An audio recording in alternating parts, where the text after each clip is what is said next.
guys, it's me, Dumbpla. That's right, old Z-Gag Fieri himself, calling you live from Side 69, the Flavor Colony. I know the world of Gundam. I know Dumbpla can seem like a pretty scary place sometimes, but we're not gonna stress. We're not gonna be scared of dump marks, hair in our paint. We're just gonna enjoy the neo-futuristic world of plastic model kits made by N.I. and building them with whatever flavors we choose.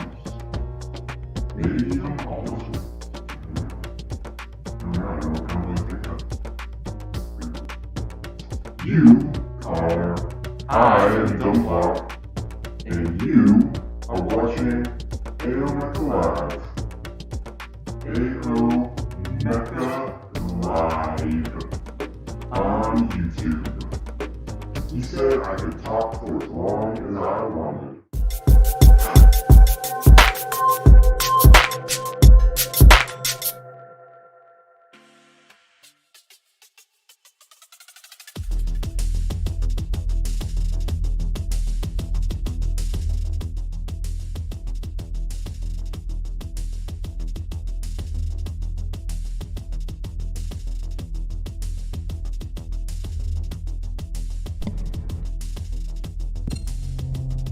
Hey, good evening guys. Welcome to another episode of AO Mecha Live. My name is Ariel and tonight is a spotlight show tonight. Are we on? Yeah, we're on. Okay, good. Sometimes this mic works, sometimes it doesn't. But anyways guys, special treat for us tonight. We are joined by one of the most creative, elusive kitbashers, customizer, amazing painter kind of guy in the community. So joining us tonight is Dumbpla. Zagyuk Fieri is in the house. We're gonna be joining him live in a second. So, but anyways, before we get to that, guys, thank you so much for tuning in both on YouTube and on Twitch. Welcome. If this is your first time here, you're in for a treat because I think we're doing something completely different tonight. Same, but different. But you know what I mean. Just a recap of this week. So if you guys are new to the channel as well, during the week we have a show called Backlog Builder, which airs on Mondays and Wednesdays, and that is where we build some of our backlogs, chat a bit about mecha and Gunpla. But tonight is a spotlight show, and that means we're going to be talking with an awesome builder, spotlighting their work and everything else in between. So that intro was dope. I don't know what to expect with this guy. He is very awesome in regards to his craftsmanship, his paints and all that stuff. I think the first time I saw his work was with the hamburger Wodom, and I was like, that's dope. I like that. And then I think later on, it was the Thanksgiving special with the Pilgrim, and oh man, there's just like so many things going on there, and I want to talk about that. And hopefully you guys have seen his work. If not, check out his Instagram at Dumbpla, and also his Twitter and his Reddit. All the description of that is on the YouTube links below. Okay, anyways, big shout out to everybody joining us over here on YouTube. I see Tom, I see Merc, I see MechTalk51, and more people are joining in as the show progresses. Also over here on Twitch, I see Riot, I see Greg, I see Wild, and I see Okamichi Factory. Oh my god, lots of stuff happening. But anyways, enough about me. Let's go see what Dumbpla is saying.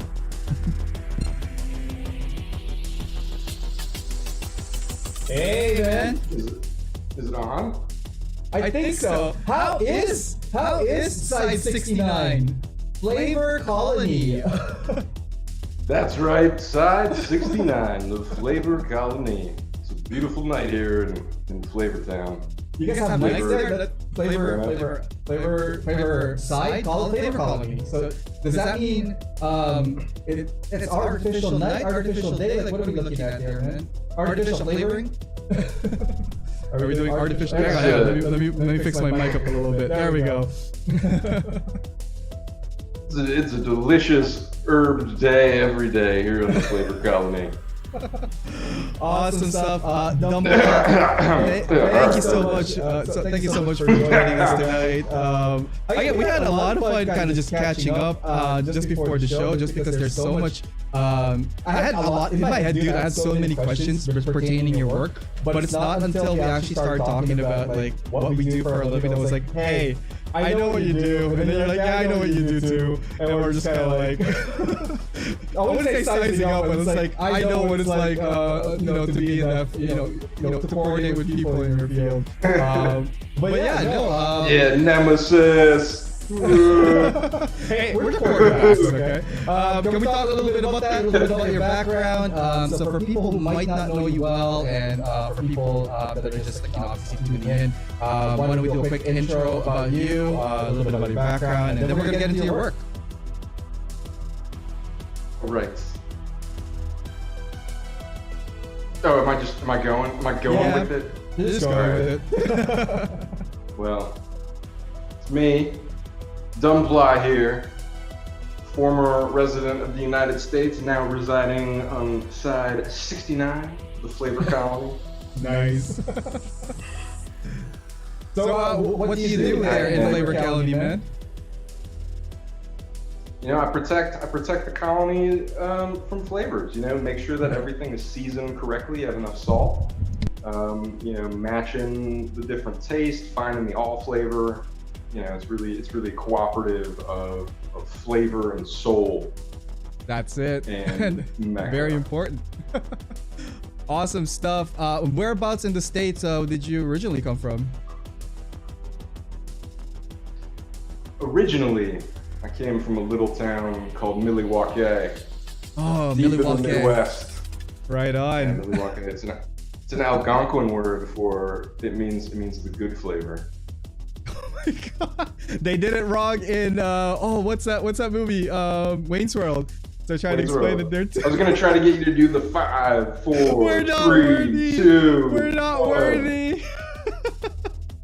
Oh man, we got a lot more people coming in over here on the chat. We have Julio Aponte checking in. Look at these two. Love that guy. Kamikaze Plamo, Noob Cybot in Mark 3. Let's see here. The echo is killing me. Sorry, that was me. My echo was bad. I fixed it now. So many things happening today. I was trying to match the elusive Dumbpla with his awesome setting here. We got a nice background at the galaxy. We got his silhouette, and he's just like chilling. He's vibing here over at side 69. What can we talk about tonight? Like we have so many things to cover. Let's see here. You sent me a slew of awesome photos. A lot of them from your early days and all the way to your current builds. Do you mind if we jump into those and maybe start talking about a little bit what it was like for you in Earth before you transcended to space? Let's jump right in. Sounds jump good. Right in there. Let's talk go about into baby Dumbpla. That's it. So, very curious. We had a couple of awesome pets here, photos that you sent over. So it looks like you were a pup and dog person. Are these your dogs? That would be correct. These two guys here, the goblin and the blanket puff. These are the two dogs of the house Dumbpla. There's also a cat here. That's my girlfriend. So that's Newt. Nice. My little COVID puppy came into my life at the beginning of the pandemic. Right. She's a good girl. Literally never been left alone her entire life. Oh. That's Percy. Hi, Percy. So that's my girlfriend's dog.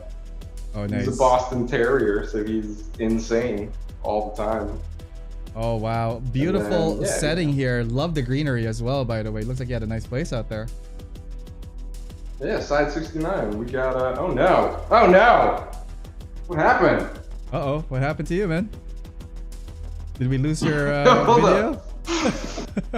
Lost my light. What's going on Oh here? no! So we're having some technical difficulties over at side 69, but it's all good. There we go. Are we losing transmission? Do we got our transmission again? No, we got it. Right. On. Perfect. I don't know what happened. You know what? Yeah, sometimes, the signal flares from the sun does interrupt with the signals coming into Earth. So again, thank you for coming back. We're still looking at your pups here. It looks like your lawn. Going to the next one. There's a cat in a box. Look at that. Yeah, there's the cat. That's Reese's. She's a big lady. Right. She's all right. I'm supposed to tell everybody she's a tortie. I'm not a cat person, but apparently that means something. And that cat, different story. she's sweet, but altogether. like she needs her dinner. Oh my god. Yeah, a little nude here. She's learning, you know. She's a pup. She likes to steal my napkins. So when she steals my napkin, she gets her own napkin. The napkin Right of on. shame. Question for you. So when I guess more like a storytelling, when you started with the whole Gundam again, was it during the pandemic and lockdown as well, or did you do it before the catastrophe that's happening on our planet right now? So the story of the Gundams begins a long time ago. You know, and then now it's back. Nice. Nice. Okay. So I mean, like, I was building them as a kid back in like the late '80s, early '90s, and then kind of fell out of it for a little bit. And then end of 2019, you know, kind of a dark time. My last dog Ripley wasn't doing so hot, so Oh, okay. I was I don't know, started building a couple just to kind of like. I think I bought like a super mini plot kit of Combatler V, and then like pandemic hit, and it was just like hours of meetings all day, and I just couldn't sit there like doing nothing with my hands and listening. So started buying them up, and then like for some reason, I don't know, like stress or anxiety, but like maybe I'm just old, but like I'll wake up at like 4:30, 5 a.m. Right on. What? Okay. Oh yeah. And then yeah, it just became like watching a whole lot of Craft the Channel in the morning. That's it. Believing in myself. And just being like, I can paint. So things that people notice you about, especially kind of like almost themed, is like how awesome and kind of creative you are with the application of paints on plastics, doing the kit bashing and customization. One of the images you sent me here are wings, but like they're wings on wings and then wings. What are those? Like those are the painted kits, aren't they? So I don't know. With the food builds, I always try to get close to the right colors. So I didn't paint the chicken wings on the kernel. Are we gonna talk about the kernel later? Oh, we are. Yeah, we're gonna definitely talk Okay, about well, the we're kernel gonna later. do it later. But basically, I like to make sure that things appear as they should. Right. And you use the food themselves as a direct reference, how close you are with the color. So when you are coloring with it, like, do you use any type of special paints, or what type of, like, you know, medium of choice do you use when you're doing your colors? So I'm all lacquer, and we can get into that kind of paint stuff in the builds, because there's like in brief, like each build was kind of a step in a different direction and trying something new, trying a different technique, working it out. Right. So it's not a you know, a quick answer by any means. I love how it just blends in. So when I saw this photo earlier on, I was like, why is he showing me food photos? And it didn't click in until I was actually like diving into the photos. I'm like, oh, look at that. It is a freaking wing over there. that is a plastic. That is awesome. Great craftsmanship all around so far. And again, awesome builds. We're going to get more into that, guys, in a bit. But big shout out to everybody that's joining us over here on Twitch and YouTube. I just see Dawn all the way from Germany joining us. Riot on the West Coast. Delta Saber, Mecha Skyfish here in Toronto joining us. Oh man, Koji Ya, Dumbpla from YouTube here. Merc is also here. Hello. And yeah, more people are coming. Let's go dive into some other kits here. So this is like kind of like an overview of your Gunpla life. There's a little bit of mixed images here, but like maybe let's talk about, like, you know, how did you get into customizing? Like, you know, what inspired you? You know, and what kind of images are we going to be looking at in the next while? Yeah, so, you know, it was sort of like we touched on it in our secret chat right before this, but Yeah. growing up, I didn't see a whole lot of the cartoons. It wasn't super easy to get them. We had to buy bootleg VHS tapes from the mall. I had an older brother, so he kind of opened the door to all that. Nice. But we were exposed to it very early, and like I think he has rather, just like a box of old Hobby Japans from the 90s. But like I used to flip through them and read them. Yeah. And so it just came from like I didn't know what any of the stories were about growing up, so it was just like, this is a cool looking robot. Nice. And now I know like the story's a little bit better, but mostly I'm just like, this is a cool looking robot, and the silhouette kind of looks like a corn on the cob, so that's what we're gonna do with it, And you did awesome photos. These again just a preview, guys, of what we're gonna be looking at. You definitely got into the whole painting and customization fairly like knee deep. Did you have any like art background, or like have worked on other mediums, like a different type of genre before painting Gundams? Yeah, so back when I was a young lad, I used to draw pictures of spaceships in MS Paint. Oh, nice.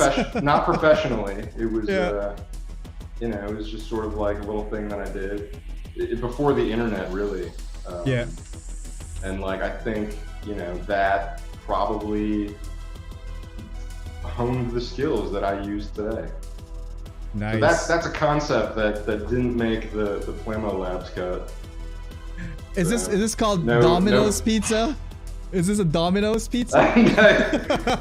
So funny story. Back before Dumbpla existed, I was talking to my older brother, and I was like thinking of names for an account, and he came up with Pundom. Okay. And I was like, that's pretty good, but I don't know if I can make a pun out of every build I do. So it eventually morphed into Dumbpla, and that's where we are today. Well, they're far puns from are dumb, hard, man. but like they are awesome, dude. Your work is very like unique. It's so unique that like it's very distinguishable for a lot of the builds that I've seen. And like that's my why we're mother. doing this, right? I think it is the food coloring, right? Like when you see it, you get hungry, and I'm just thinking like, man, I need to go grab some wings, or man, I'm gonna go grab a pizza or something later on, man. There's something about a golden brown crust that's just it's enticing to the eyes, the nose, and the palate. I think also, and I was doing in the introduction when I saw your hamburger, and I remembered that too. And like this mad lad pulled it off. He pulled off a food Gundam, and it's legit looks awesome. Quick comments here from the chat over on YouTube. We have Simon Lamb, former GBWC champion of Canada. Okay, I've been eating since Friday night. Simon Lamb!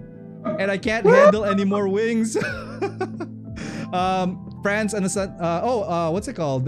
France is here. Squirtle Militia is saying, yeah, France. All right, I bought you some snacks. Yeah, the snacks are in. I remember you guys chatting about that in the snacks. Domino's Pizza, comment by Riot over here. I like how his builds are really detailed, like how the wings have like crispy look to them. I know, like I wanna get into your brain as we keep going, guys. This is another big awesome collage of image and collage of Gunpla in one setting, and this was a Thanksgiving jamboree. I remember this one like circulating through so many social media outlets. Awesome job on this one, man. About the eyeglass cleaning cloth than the actual picture. People are like, is that a Warby Parker? I was like, what? How do you know that? Did they actually did somebody go and dissect like every single piece? Like, I don't know. I guess they saw the text, but I'm like, nobody noticed that there's like secretly a hat and an interesting gun on the table. That's right. Yes, exactly. Also, you had like this really like contorted, totally mashed up RX-78. Also, I remember this one. Awesome stuff. Soup Gundam. The soup. Fierce mecca of the Earth Federation. Oh man. Oh, Let's see beautiful here. lens flare. Now that is an art that I'm still mastering, the lens flare. Mm-hmm. That screams power. Strange so for respect. I was gonna say, like, I love the little flares that you do. No pun intended, but like the flares you put on to the kits are always awesome to see. And then we had, like, I think somebody made a comment about like having the chicken realistic. This is the most realistic chicken I've seen painted on a kit. Like, what kind of parts do you use on this one? That chicken, man. That chicken was the reason that I almost didn't finish that clean versus weathered contest in time. That thing. Gotcha. That was like 3 sheets of 0.5 millimeter yellow plot plate. Whole lot of that. I see that. Like, lots of like nice crispy details on that. Good shading technique. Awesome stuff here, man. I stared at the same image, a close-up macro stock photo of fried chicken texture for like 2 weeks straight when I was doing that and when I was painting it. Oh my god. Continuing on, Flavor Lords. They actually combine and put together a giant flavorful, what is this, a combo number 5? Do you get a free drink with this while we're at it? Somebody was like, you should do all the build divers and build them together. And I was like, no, but now I've built the combiner, so I guess I could do it. But I don't know, this was, I was like, this would be a sweet, this is how I want my band photo to be taken when I go to the Gundam convention, you know? That's and the boys making some sweet poses. Have you been to local events prior to? I've never been to one. Apparently they're at like anime conventions, so I'm just like, somebody's gonna be like, whose grandfather is here? Like, oh my god, really? No, man, can't be, man. Speaking of anime and anime conventions, did you follow any of the series, or do you have any favorite mecha series that you're currently following? And there's like no mecha series currently, you know? There's like, I don't know, there's like nothing out right now. But let's see, the Gundam anime that kind of got me back into paying attention to Gundams was I think Iron Blooded Orphans. For some reason I was able to like watch that as it was going, and that was cool. Nice. And then that and actually Build Fighters. Well, it's customization, Build Fighters, right? I just like, well, no, because it's like a comedy. So you've got Mr. Ral, who's like a 50-year-old man. He's like, I'm 35. And I'm like, that guy is fucking me. Pardon my French. But you know, it was like my favorite series. I think my favorite series of all time is Genesis Climber Mospeada, or you know, whatever Robotech version Macross. that is. Yeah, Stick Robotech. Bernard. That one was my bread and butter. Cyclone, Alpha Fighter, like that. Nice. That was what I wanted to be when I grew up. Oh, dude, you're naming such OG names. I'm like, yes, I know like, exactly what you're talking about, man. Like basically, like top 3 original ones are like all of the Super Dimensional series, Megazone 2, 3, and then like honestly, Gurren Lagann is like one of the best shows that I love, and it like I watch it like once a year because it like it's so positive and awesome, and it puts you in a good mood, and it's just like goofy and like that is great. But yeah, a whole lot of stuff from the 90s mostly is what I grew up on. So it was like as a kid watching like Maddox 1 and Guyver and like stuff I probably maybe shouldn't have been watching at like 10 years old. So I guess it was like that kind of kept me from some other series that a lot of people were into, where I was just like, that's too kiddie for me, no thanks. But the thing is, like, it's all like personal preferences, right? Like, no one should tell you what to watch, what not to watch, and all that stuff. Also, I was gonna say, Gurren Lagann, Mecha Skyfish over here, very big fan as well. See, Ariel, Gurren is awesome. So I've yet to have to check it out still. That's one. I know. No, I haven't seen it yet. Oh yeah. Like I know the kind of stuff you like. You will love it because it is. Okay. Yeah. Just watch it. All right, no, I like the elevator pitch here, man. And then Skyers is like, F you, AO Mecha, you better watch it. I'll put the fun back onto that awesome stuff. Let's see here, some comments over at YouTube. Julio saying Dumbpla got the drill of pierce that ass. Drill to pierce that ass. Oh my god. Maddox, what's up? Awesome stuff here. More comments are coming in. Yes, on Gurren Lagann as well. That's from Riot on Twitch. We're getting into the builds, and again, we're awesome stuff. These are just all kind of like different clips of like, you know, things that you've worked on, but more so now we're getting to a little bit more into individual builds. So up first, you were talking about your first Gundam that you painted here, and I believe this one is that a Zaku that's colored into it's the Gunzaku, right? Yeah, the Gunzaku, classic Gunzaku. Honestly, like, I tried to look online for pictures of this, and like I couldn't find any photos of anybody doing it. So I was like, somebody has to have done this, but like I didn't know Japanese Twitter at the time. Now I've fooled Japanese people into thinking I'm one of them on Twitter, and that. Do you translate your text in like small Google? Oh yeah, Google Translate. Won't give away all my secrets. That's it. But tell us a bit about this guy. So you were you mentioned earlier on to me that like this is one of your first builds. What was that like, building and painting and customizing a paint job for a kid?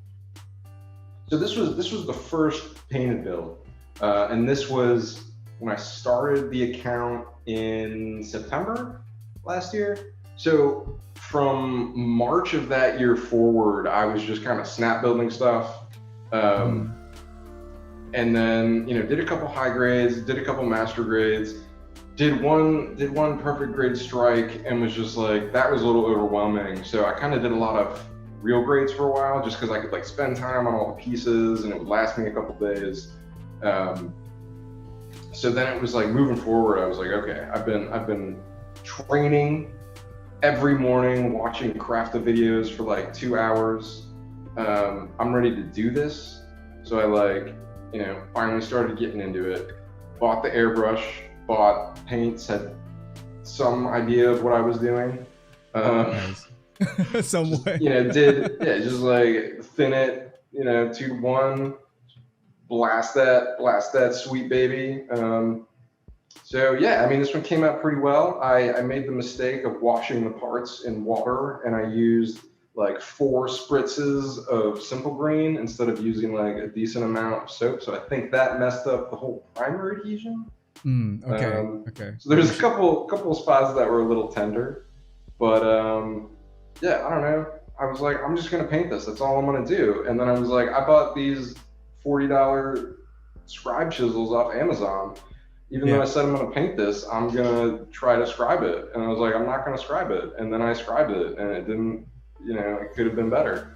So scribing on this probably 2 out of 10 for scribing.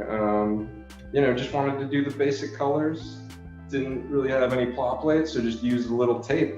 So it's not actually painted stars and symbols. That's just tape still on there today, to this day. Still works. And the thing is, like, for as long as you're getting the message and concept across, again, the concept is fairly, straightforward. It's like, we get it. It's like it's the RX-78 colors on the Zaku. Being that like this is your first custom like paint job, I mean, there's people probably in the guests here also who's probably have not even painted in airbrush. Like, what are some of your takeaways on your first like attack on it? Was there any big lessons learned that you could share? The big lesson is that it's not that scary. It's just it's just air. It's just air gently, whispering paint onto a piece of plastic, and that's, it's relaxing. It's not anything to be, anxious about or fearful of. You just get lacquer paint, and just follow the way of Crafta channel. And it's okay if you make mistakes. You can just dunk the whole piece in alcohol, and then then paint it again. It's never too late to start from scratch, because the thing is, you're not starting from scratch. You're starting with experience. Yeah. Well, the other thing is like airbrush. Like there's a little bit of a first cost, so you gotta treat yourself for it. Because you might as well, if you're gonna go big, just go big or go home. That's what I always say. Nice. And yeah, guys, don't forget, like, you know, just diving at it. You won't know until you actually do it, and there's so much to learn from it. So hopefully you guys follow in some of the footsteps that these guys in the show have been showing. Next up, this is where I think the name started really popping. This project here is one of my favorite ones as well that you did, and it is the Wodom. Want to walk us through concept and development for this? Yeah. So before, all right. So even before the Wodom Pod and the Gunzaku, I started getting followers on this account before I even had one post. Oh, really? Okay. I think I was like commenting on stuff, just saying dumb stuff. Or no. I think I started. I was like asking sincere questions about painting, and like people started following me. And like one guy, Critters Gunpla, like sent me a message, and he was like, "I don't even know what's going on here, but I'm excited and just okay." I was like, "Thank you, sir." So anyway, so basically the Gunzaku was set up to do this. Mm-hmm. I saw the Wodom Pod and I purchased it like a month or two before, and I was like, this thing is a burger, like straight up, like it's the shape. So I didn't want to do this as my first paint job, which is what the Gunzaku was as a test mule. So this one was really kind of just cleaning up the paint a little bit. This kit is very friendly for painting. Mm-hmm. Like none of the joints are like hidden or clamshelled in between, so everything disassembles really well. Yeah, like really easy kit to paint. A lot of surface detail you can pull out. And it's huge too. It's not like you're pinching for parts or anything, right? Oh yeah, it's a big boy. Mm-hmm. It's a big boy. So, you know, with this one, it was like I started using, you know, some digital stuff to kind of figure out the colors and figure out some of it. So, you know, aside from the actual burger itself and figuring out, you know, where's my all beef patty? What kind of cheese do I want? Is it going to be, you know, traditional lettuce, tomato, onion? You know, am I going to put bacon on it? Yes. Oh man, all this talk about food is making me hungry, man. Yeah, good. Get some snacks. You know, get a little snacks going on. That's it. And then, you know, the tricky part's always like the weapons. Like I don't know. I usually skip the weapons just because like I don't know what to do with them. But this one was like it worked. Yeah. So this guy was an exercise. Mostly this guy was an exercise in learning how to do a gradient.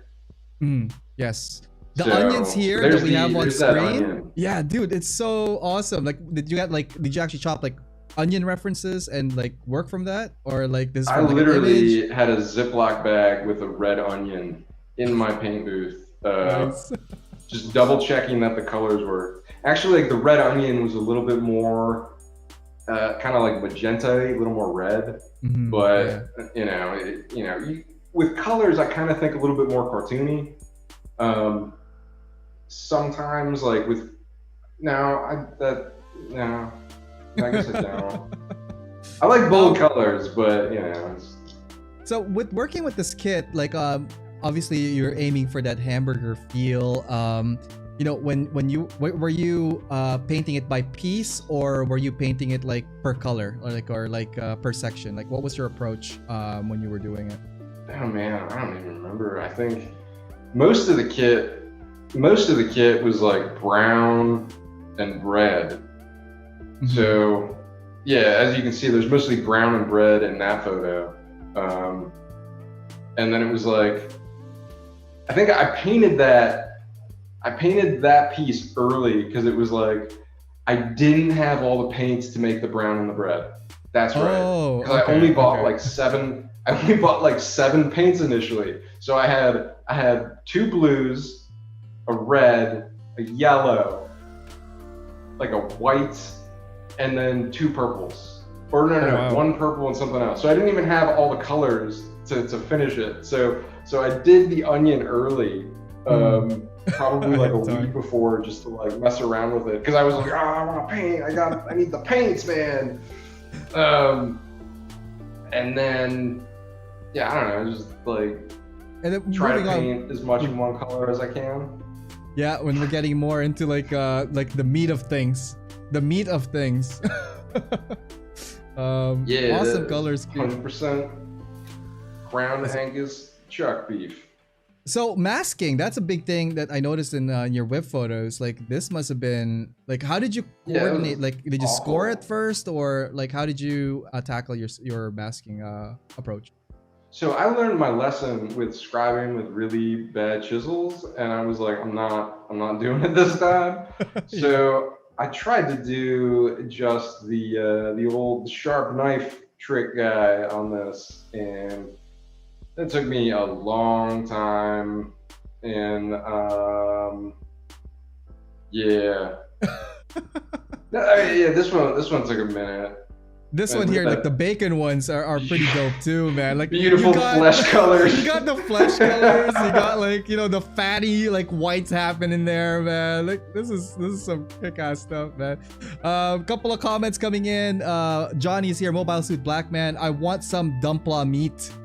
All right, there we go. Julio, Ariel loves the meat. Oh man, that's it.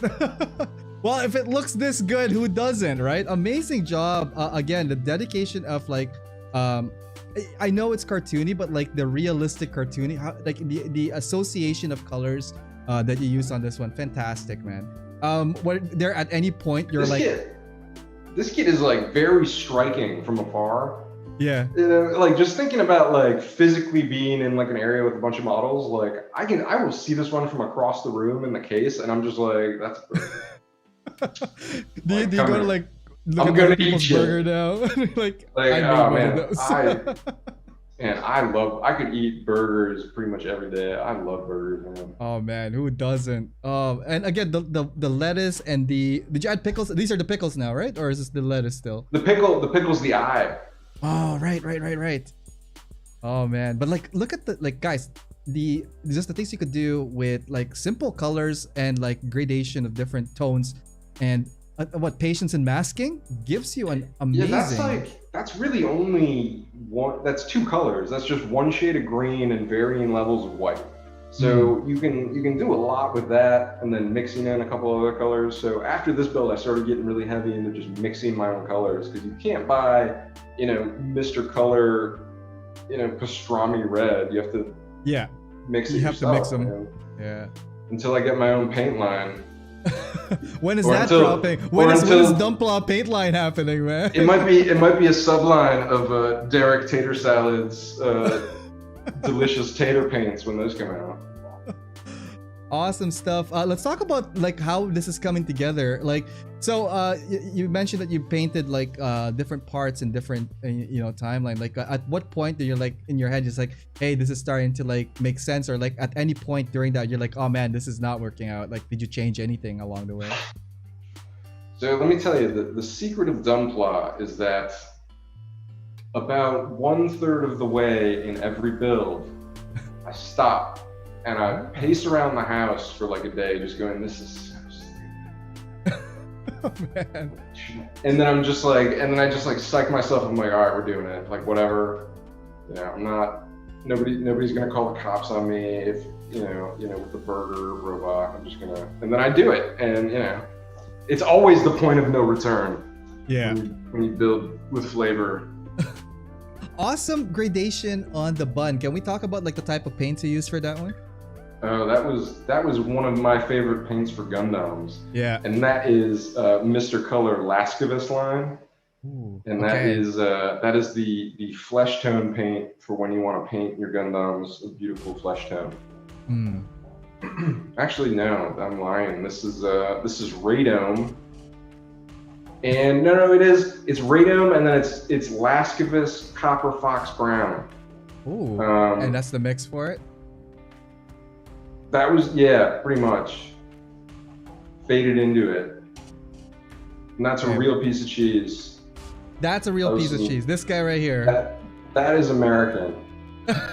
Nice.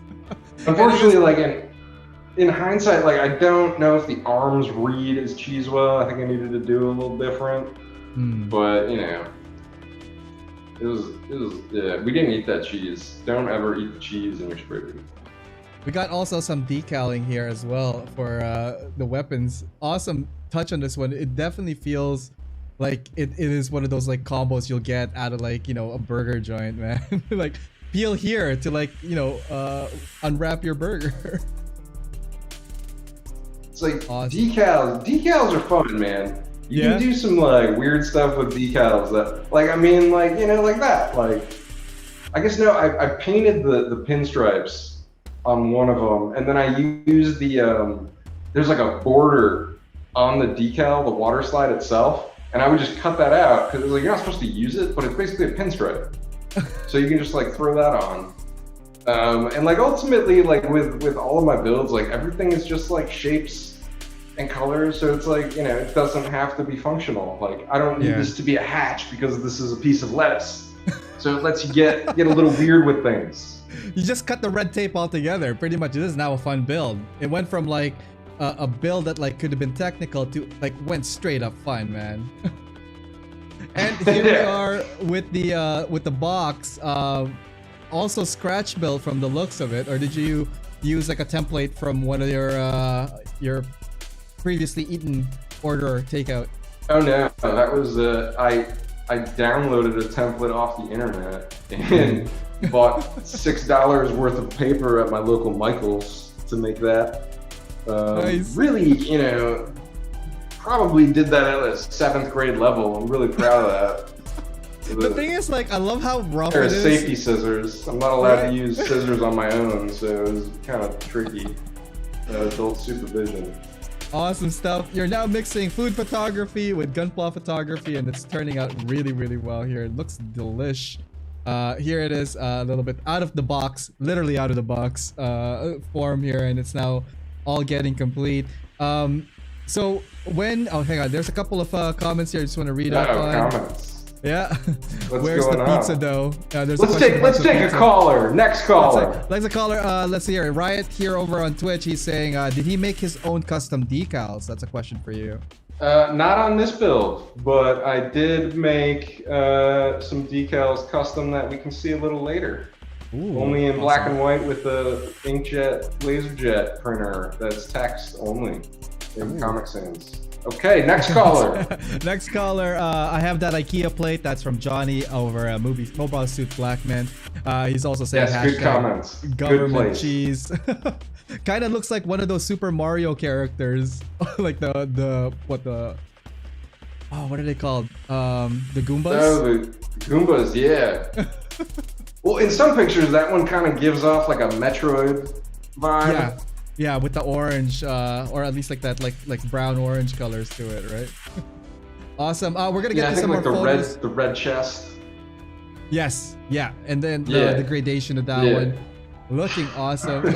More photos are coming. So let's talk about the actual box itself. There is like a little bit of like Gundam flair to this on the logoing of it. So what were you basing it off? So that was a box that I got a Gundam shipment in, and then I bought a piece of craft paper from Michael's, and I put that in with tissue paper, and that created what they called the light box. And you pour light into it, and you point the camera into it, and you get kind of this like screen that you can take pictures on. That's right. Yeah, it's pretty cool. Yeah, I don't use one anymore. I've learned how to take photos like an adult. But this was a good start. Yeah, and it's, you know, the other box in the photo with the burger inside, that was, I tried to do like a little like char thing because it was, you know, supposed to be like char broiled burger on the grill. So it's like half of his Xeon chess piece logo thing. It's on the box itself. I tried, and I didn't glue anything because I was like, I need to get this done, even though I spent like 3 days making the box before I even took pictures. So. Awesome concept on the box. Like overall, it came out really well. Like so, when it was complete, obviously you're taking photos of it. Like, you know, what are some of your initial reactions after you said, okay, it's done? Like, you know, what was going through your head? I was just like, all right, let's put this up. So like I don't know, man, like Instagram, like I've got like my old account, which I would just post like car stuff, and I would just write flavor text that was like Dungeons and Dragons themed about my car going to the grocery store, getting Fresca, and the most likes I ever got was like 50. So wow, yeah. I was floored, man. Like, I think like there was some some drama happening in the online Gunpla world or something, and then like who doesn't like burger? That's no, crazy. not about this. Whoa. It was just like there was some stuff happening, and then all of a sudden I was just like, all right, let's post this thing, and then people started seeing it. And they were just like, what? Did you advertently like just made world peace in the Gunpla community because of the hamburger? That's all I can ask for. It's just there should be. There should be, yeah. I never met anybody that liked the Gundam before, never met anybody in real life, like organically, just to be like hanging out at a bar, like, what's up, man? Like Gundam, like, no, it never happened. So, like, I didn't realize there was this like, well, I knew there's probably people on the internet that also like Gundam, but yeah. No, it was. There's a lot of people. The thing is, like, I was talking obviously with all the other previous guests, and it's just like the amount of technology we have today. Obviously, if you're reflecting back to like our hobby back in the day, we're like going through like having to buy magazines from Hobby Japan, waiting for them like months before we see anything new or hear anything about new releases, or even websites back in the day, like just trying to find scanned items was like impossible. Websites, right? man. Websites. So exactly. I remember there used to be a company, a mail order company. I think it was in California, and I want to say their name was New Type. I don't think it's the current New Type. You're talking about the magazine, or you're talking about the company that carries stuff? There was. I'm not sure what the name was. I thought it was like New Type, but it was basically they'd have like almost like a phone book pamphlet. And they would send it to you with their catalog, and there'd be no pictures in it, and it would just be lists of models and toys. And like, this was like, back in the days, early days of AOL, and I remember when my family moved, and like, we had a big payoff where like, for some reason, I picked a room first, and it was like the biggest room, and like my older brother was like, I want that room, so my dad had to be like, all right, how much do you want? Like, how much is your brother gonna pay you? And I was like, $114. And like, I don't know how I came up with that, but like, I sat with this book and like went through it and like picked some stuff from the toys section without any pictures, not knowing what any of it was. And then it like finally showed up, and like one of them was like some SD Gundam toy with like some gold dragon stuff, and I was just like, I don't know what this is. Surprise boxes at like the early stages of surprise boxes. No internet to find out what the stuff was, but yeah, it's it was all a mystery back then. I don't know. I still don't know what I'm looking at half the time. Oh man, I forget what the original question was, but I know. This is a burger. We were just talking about the burger made out of a Woden pop. Awesome stuff here. It's symbolic for. Yeah, I was gonna say, like, what does this mean to you? Like, what does this burger mean to you, man? It just means like it can mean anything. The perfect burger is something of the moment. Maybe today it's just like a simple cop style butter burger with the works. Maybe tomorrow you're looking at something with the fried egg little bacon jam. Ooh. Maybe you're gonna go full Minotaur and do like some brie and some bourbon poached pears on it. We don't know. Jeez, these are like salivating words, man. Also, cool thing about this build. Sorry, go on. I don't know what I'm talking about anymore. So most people don't tell me to stop. So like, No, you're good, man. You're good. I try to test my limits with just like spewing, whatever comes out. Dude, this is the perfect platform for it. Again, like it's so much fun talking like just about like how you approach stuff and like the enthusiasm behind it. Totally dig it, man. I'm sure everybody there on the chat as well is digging it. Let's see here, the burger within you. That's it. Mystery boxes. And then Yeah, there was a new type anime magazine that's from Skyers over at Twitch. Let's see here. Amazing OVA series, especially the new Dominion arc. I don't know what they're talking about. Yeah, what? They're talking about the Dominion tank police. Go Oh, Whopper, yeah. good. Yeah. Yeah, that one. So much burger knowledge. That's a comment from Gunpla Ghost over on Twitch. Man, The heck burgers yeah, are awesome. burgers. Then we have these little sliders. These are like no, they're from the 30-minute missions, aren't they? Yeah, so, let's talk about that. So food is kind of important. Like, everybody needs to eat food.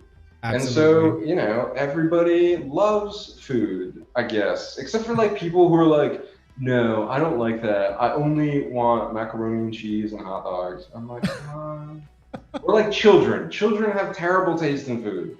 But like, food is universal. It is. So it's like, just love food, and like I make it myself sometimes, and it comes out delicious. I am actually the 3-time office champion, cook-off champion. Oh, nice. They stopped holding a contest in the office because I won every time. So does that mean So you're like the good at designated cooking. cook now for like any of like the company like outings or like No, dinings? hell no. I want to hang out with I want to hang out with them outside of work. Awesome stuff with the burger. And again, we were talking about liking food. Obviously, there's also a guy out there that likes food as much as you do, and you kind of based your name and a model kit off this guy. And the next one here, this right here, the guy Fieri Zaku. Z-Geik! There we go. Yeah, the Geif Custom Jalapeno Jammer Blaze Spice Edition. What do we The got? Look at Defender it. of the Flavor Colony. That's it. So what's the concept here? Was this an homage? Was this a an identity build? What are we looking at, man? I mean, it's it's just something that the world needed at that time. It's something I needed at that time.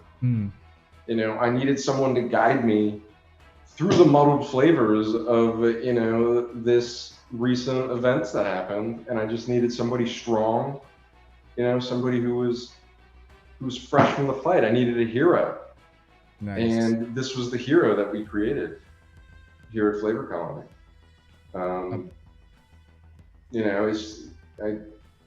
What can you tell us about like the love it. like the graphics and all that stuff for this one? Color scheme is great. I love the fiery top here. What kind of like schemes or colors did you use overall for these? Like So did this you mix some build- paints or yeah. Yeah, so this build was my first steps into kind of like custom fabricating stuff or like building stuff. And by custom building, I mean all I did was make some head spikes and a goatee. Yeah. Nice. But it's a start, you've got to start somewhere little. So this was building some custom stuff, and then just kind of going all in with water slides, with gradients, and then using the Mr. Color Lascivus to try to get like the flesh tone. Ooh, okay. So that uses an opaque base paint, and then you layer on a transparent paint to get the shading. Nice. So it So wasn't that's kind of pre-shaded. It's actually color on top of color. Yeah, so it's like post shaded. It's a cool technique. I like painting like that. It was kind of interesting. I'm gonna do it again soon, so that'll be exciting. Nice. But And- yeah. With customizing, like what are some of your I guess things that you've learned from this that you will probably either improve on or use for the next project? Biggest thing I learned was that if you paint flesh tone on an elbow joint, and by painting flesh tone, I mean you put primer, base paint, and then like 9 more coats of paint on it, that when you bend the elbow, it's probably gonna chip. So We got a little bit of damage here. Yeah. after this one, I learned to start sanding all my joints down because I like Yes. putting these guys in stupid poses. But the other thing on this is the eye. That is actually a 3mm fire opal with a gold bezel on it. So Cool. that's a fancy earring right there. That's little it. little secret of the Dumbpla. It's always good to like take out I mean, the stickers are cool. Like most of the kits, anyways, come with like that reflective green or red or whatever, sensors. But like having an actual 3D element in there totally changes up the game with the design. So Yeah, awesome this was gonna be the flagship piece. So it was like I'm going all out on this bad boy, on this sweet mamma jamma. A couple of comments here from YouTube. Let's see here. We should mail guy pics of this daily. That's from Johnny Mobile Suit Black Man. Let's see. From Kamikaze Plamo, he's saying also that humor is always important, and that is important, right? Like I think there's too much seriousness, and obviously grief and all that stuff last year. Like people that are just on the edge of things. Trigger Nation, Cancel Nation. Life, man. Life is not awesome all the time. So it was like this was a foray into just like doing something to make myself happy, and it became something that 40 or 50 people seem to enjoy it like a whole lot, maybe more. We don't know yet. I think I got a couple people that dig it. So my mom loves it, which is cool. Oh, nice. Yeah. So when they saw you posting this and it started to pick traction, did they like, are you gonna post more? What are you working on? Like what do they think about your newfound hobby? Oh, they're just like, oh, that's so cool. What is it? And I'm like, it's a cheeseburger, Mom. She's like, oh, great, honey. And then she gives me a bunch of random stuff from her house, like a bag full of like old magazines and, like expired jars of stuff. I take it because I'm a good son, and I'm just like, I'm going to throw this away. So you don't have to. Here we have Guy and the Wodom burger here holding the slider burger. Oh my god, this is awesome pick, by the way. This was Streets of Rage, or not Streets of Rage, Streets of Flavor. I forgot what I called it. Streets of Flavor. It's about buddy cops trying to protect the world from a child burger trafficker. This is really promo shots. Can it be set on the 80s and then have like synth music? Didn't get the green light. Need to work on the script a little bit more. Nice. Awesome stuff. Let's bring it back a little bit here, guys. Joining us tonight, guys, Dumbledore here at Flavor Colony 69. We're gonna do a quick break, but let's take a look at what's going on over on the chats. Again, over here on Twitch, we have Riot, Skyers. I see Gunpla goes. I see Owen here. Nice, Roy. And Okamichi Factory. The cartoon food looks awesome. It's also, if someone made real life Gundams, I want this guy to customize my suit, and that is from Okamichi over here on Twitch. Awesome stuff. Yeah, I'll do it. He's down. He is DTF, guys, down to food. That's what it means. Right? It'll however long it takes. We're gonna get to it.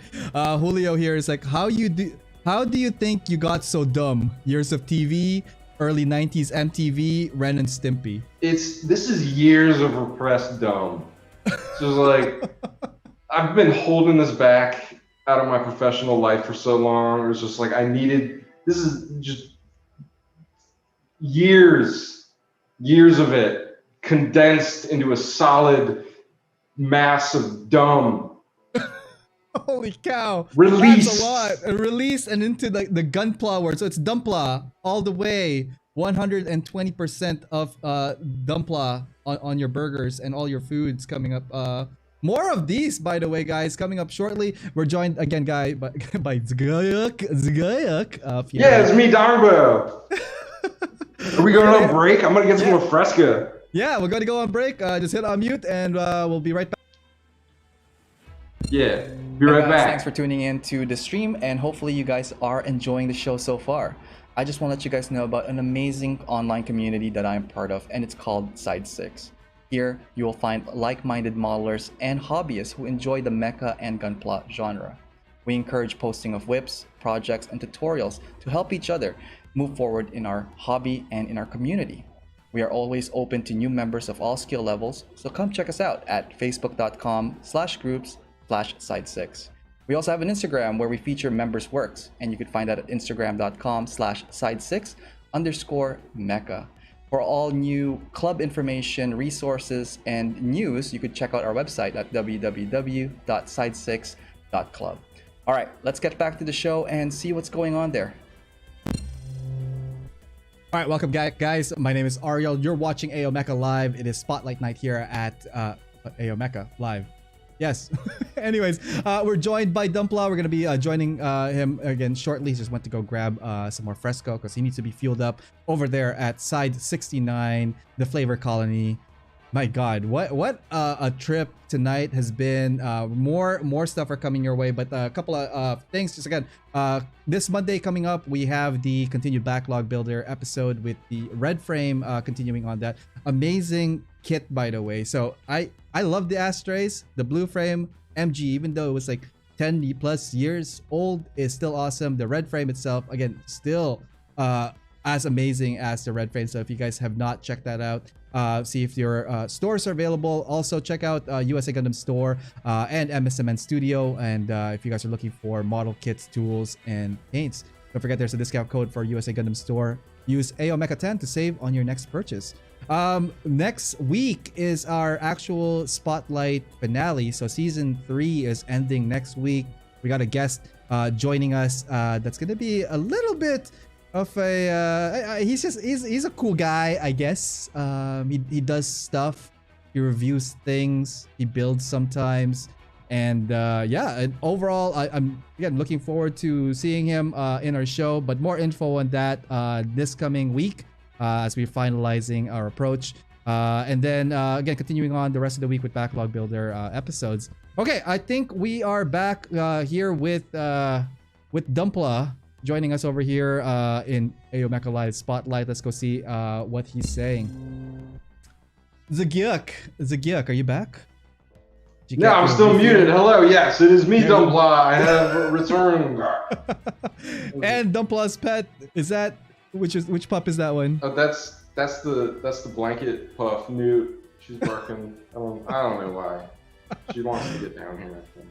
Awesome stuff. So we were just talking about your Guy Fieri custom here. Awesome stuff. We're gonna get to the next one. This one is very vibrant in colors. Let's go take a look at what we're talking about right now.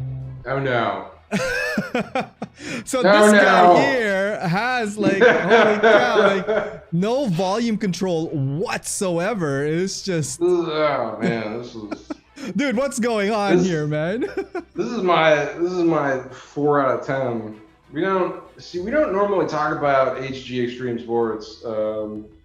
Wasn't prepared for this one.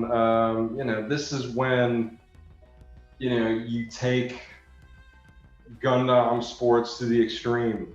And what's more extreme than having a giant robot to hit the whitewater kayaking in. Awesome stuff here. This is the tank from Narrative, right? It's like it's a Loto tank, right? Yeah, there's 2 of them. I don't know anything about them, but they turn into kayaks, so I was like, heck yeah.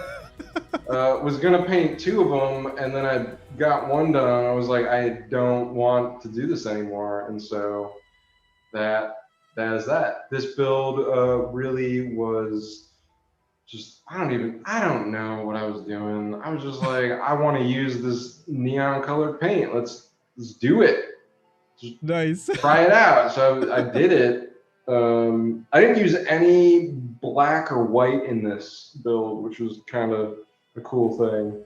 Nice. So like all the inner frames purple. But yeah, I took it out to the whitewater, got some pictures of it, took it off a couple waterfalls. So I think we got some of that. This one here is a diving pose. I love that they're also in dynamic poses. Guys, remember to not just do statues, be creative. That's a just diving pose.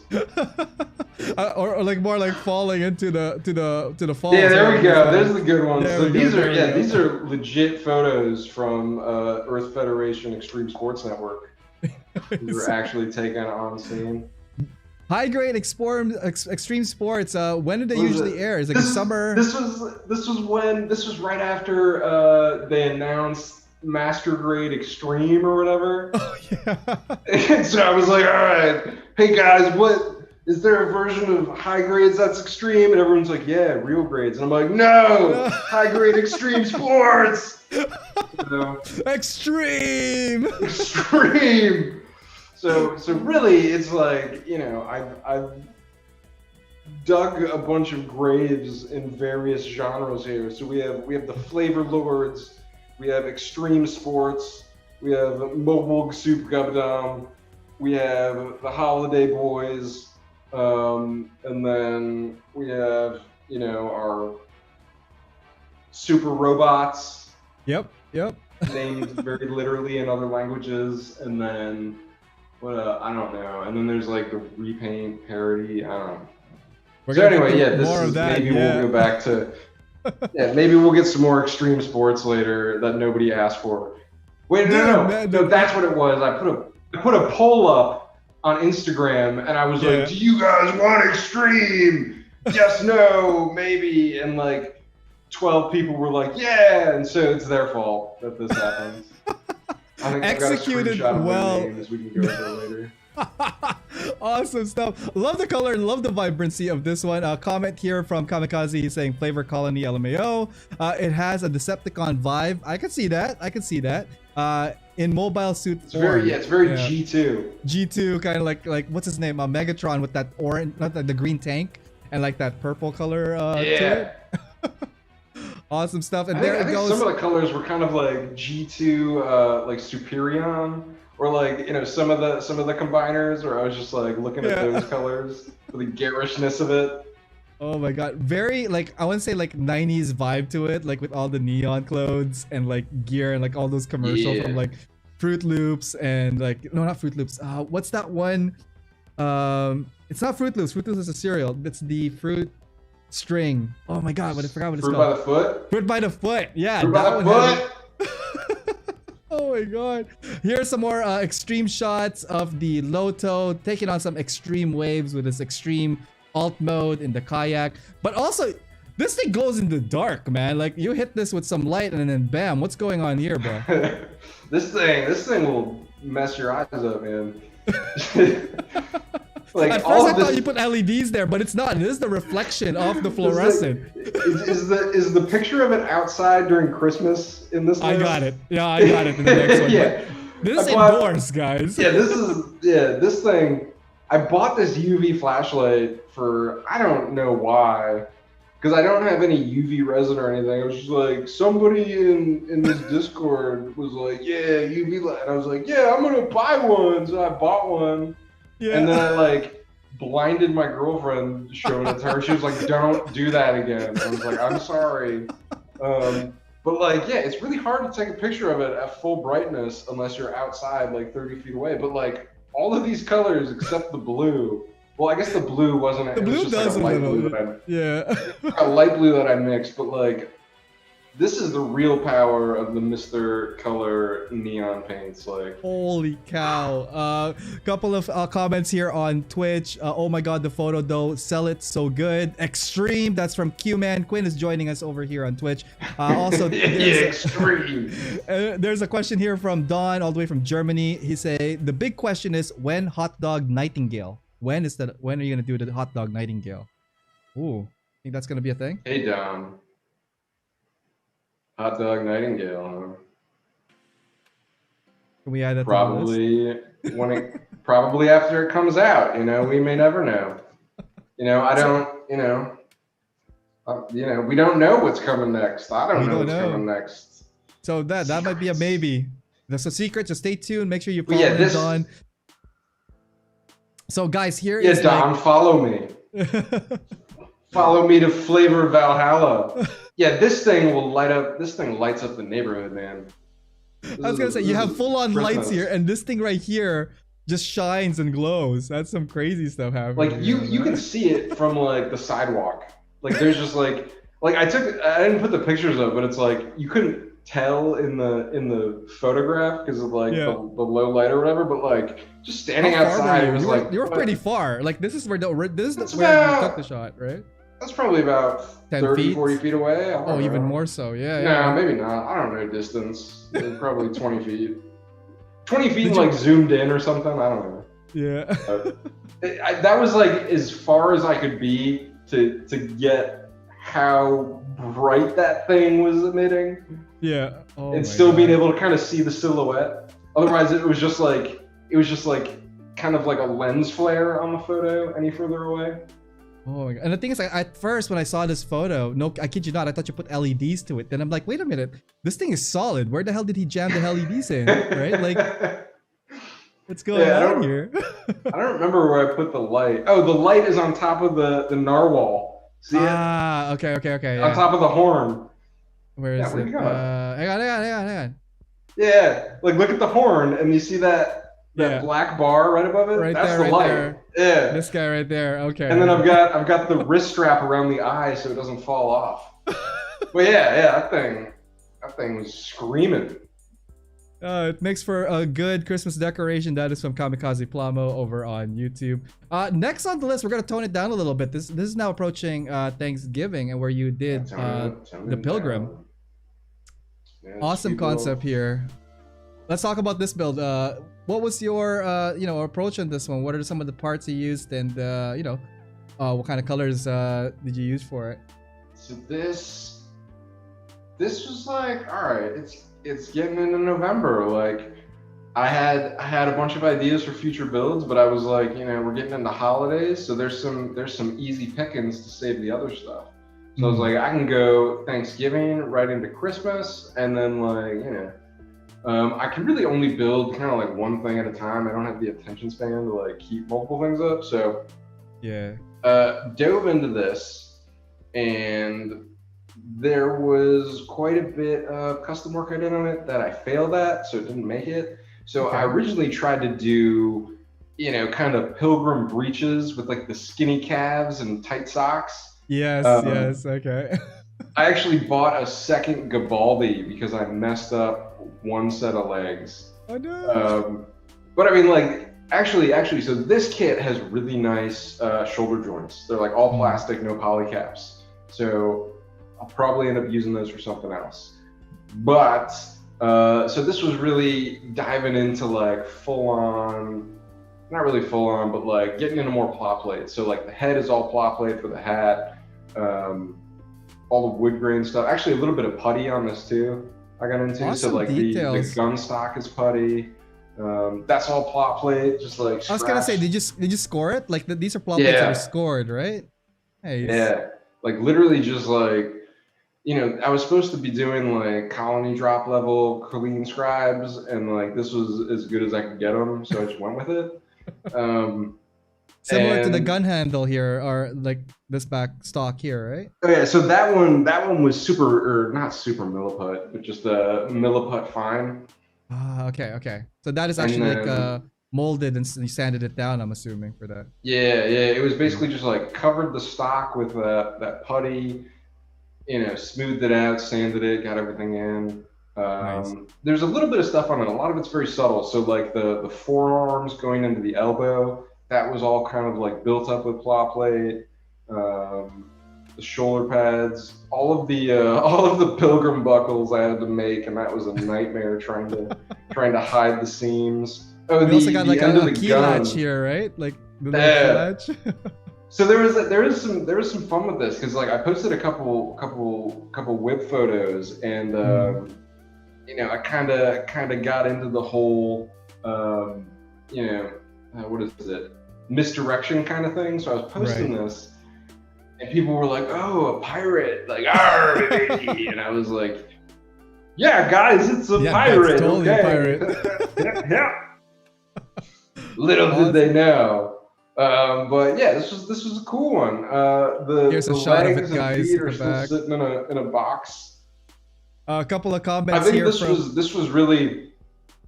No, this was really the first time I got like really heavy into surface prep. So this is actually like one of my favorite paint jobs that I've done. This was splash paint, so I used splash paints for the first time on this, which was quite a learning experience. And actually contacted Splash Paints. They actually sent me some primer and stuff to try because I was having trouble. So it was very kind of them.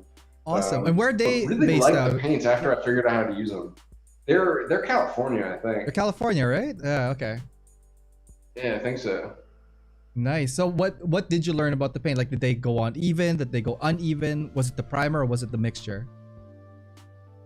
So it's the thinner in it that they use is really hot. So Okay. when I first sprayed it, this was a metallic paint with really fine pearls. So when I sprayed it over Mr. Surfacer, if I sprayed it on too heavy at first, it would like melt the primer underneath. No way. So Wow. essentially what I had to do, where it was like, since the paint is, pigments suspended in like a clear, basically, you could see kind of ripples in it. Mm-hmm. And like, it didn't, I was like, this isn't what it's supposed to be like. But basically I had to kind of like do a couple light coats before I could hit it with the heavy, just to kind of like build the shield over it. So it took a little longer than what I'd done before, but like this was, I liked how this paint came out. No, it turned out Versus- really well. And the thing is, the color scheme is like, it's very rare to sometimes pull off that brown and white color scheme without it being so typical. But like, I love that you did go for the theme, and it just boom, it radiated. Hey, It's we like get you it. never want to use full black, Yeah. Because it hides everything. So I was like, all right, how am I going to get this kind of in theme with like pilgrims, And so I was like, all right, maybe if I do like a kind of a smooth brown, that'll work. So there's a lot of fun that can be had with colors, Let's talk about the hat real quick. I know you mentioned you scratch built that one. Like, did you base it off like something traditional, or like it was just more for like, I'm gonna take a stab at it? And Yes, my dear Canadian friend. Yes, this is the traditional pilgrim hat of New England. That's it. I have no idea. Like, I lived in Connecticut for a little bit. I got to go hang out at Plymouth Rock. It was just a rock on a beach. Pilgrims were kind of like dicks. They were like kind of shitty dudes. Like, I don't know. Man. But they had like stupid hats. So, we celebrate that stupid hat that has a buckle on it. Like, I'm going to wear a belt on my head. Funny story. When I met my girlfriend, I used a photo of me in a pilgrim outfit on a dating site, and I had a belt on my head. No way. And so, that's how we met. All right, guys, dating tips right here Rest from is Dumbpla. history. Wear your pilgrim. Wear your pilgrim. And take a selfie in a bathroom, Do you still have that photo? Now we gotta see that, man. Oh yeah, no, you'll never see it. Maybe after I win GBWC and roll up on stage in my Heelys, That's blasting it. Van Halen with You gotta booty shorts on. Collect them wins, man. Couple of comments here from Kamikaze. It makes it for a good Christmas decoration. Oh yeah, we were talking about the neon stuff. Over on Twitch, a couple of comments here. Whoa, going with fluorescent. Now that's some full hazard coloring. That's from Quinn. The wood grain, such a nice ad. Very big compliment. And Quinn is also like into miniatures, so like having details like that on this. Yeah, I follow that guy now because you had him on that show where you guys were talking about the robots, and I was like, who's this guy? Hello, Quinn. Thank you. It's fine mahogany dredged up from the ocean outside of New England. That is it. And guys, don't forget, if you guys aren't following each other, share your contacts in the chat. Feel free to build the community, hang out with each other outside of the show, because like there's so many good builders out there, and I know each and every one of you guys have your awesome story to tell. A couple of questions left here. Comments here. I want to do something like that. Then do it. Yeah, do something like it, man. Believe in yourself. The wood texture is immaculate. Damn. The seams are flawless. Such a great color scheme. Lol. Dating tips from Dumbpla. I think we had a new series on our hands. Oh man. Yeah, let's develop that. Dumbpla. Yeah. Oh my god. All right, Dr. Dumbpla. Dr. Dumbpla. Dr. D, the Dumbpla of love. Awesome. Next bit of photos here. Again, continuing on with like the seasonal themes. We're approaching, I guess, towards Christmas now. And then hold up. This guy is saying, "What's going on?" Yeah, that's right. What is that? What is the next project we're looking at here, man? So this was supposed to be a triple threat, and I got a little overzealous, or not overzealous. You know, my builds were too big for my stomach, and what I wanted to do here was misdirect to throw a gingerbread man, but then end up throwing something completely different. And that sort of happened because I started building this guy, this tree Gundam, and that ate up a bunch of time, but it came out really well. So this was a lot of heavy scratch. All the skirts were scratch, the headpiece was scratch, and it was learning how to build a curved surface from a flat plate. Did you like heat it up, or how did you mold it? No, so I basically like, how would I say it? I had two pieces of plot plate sandwiched with CA glue between them, and then I like bent them. I like bent them and then like taped it, so it would kind of like force it to dry in a curve.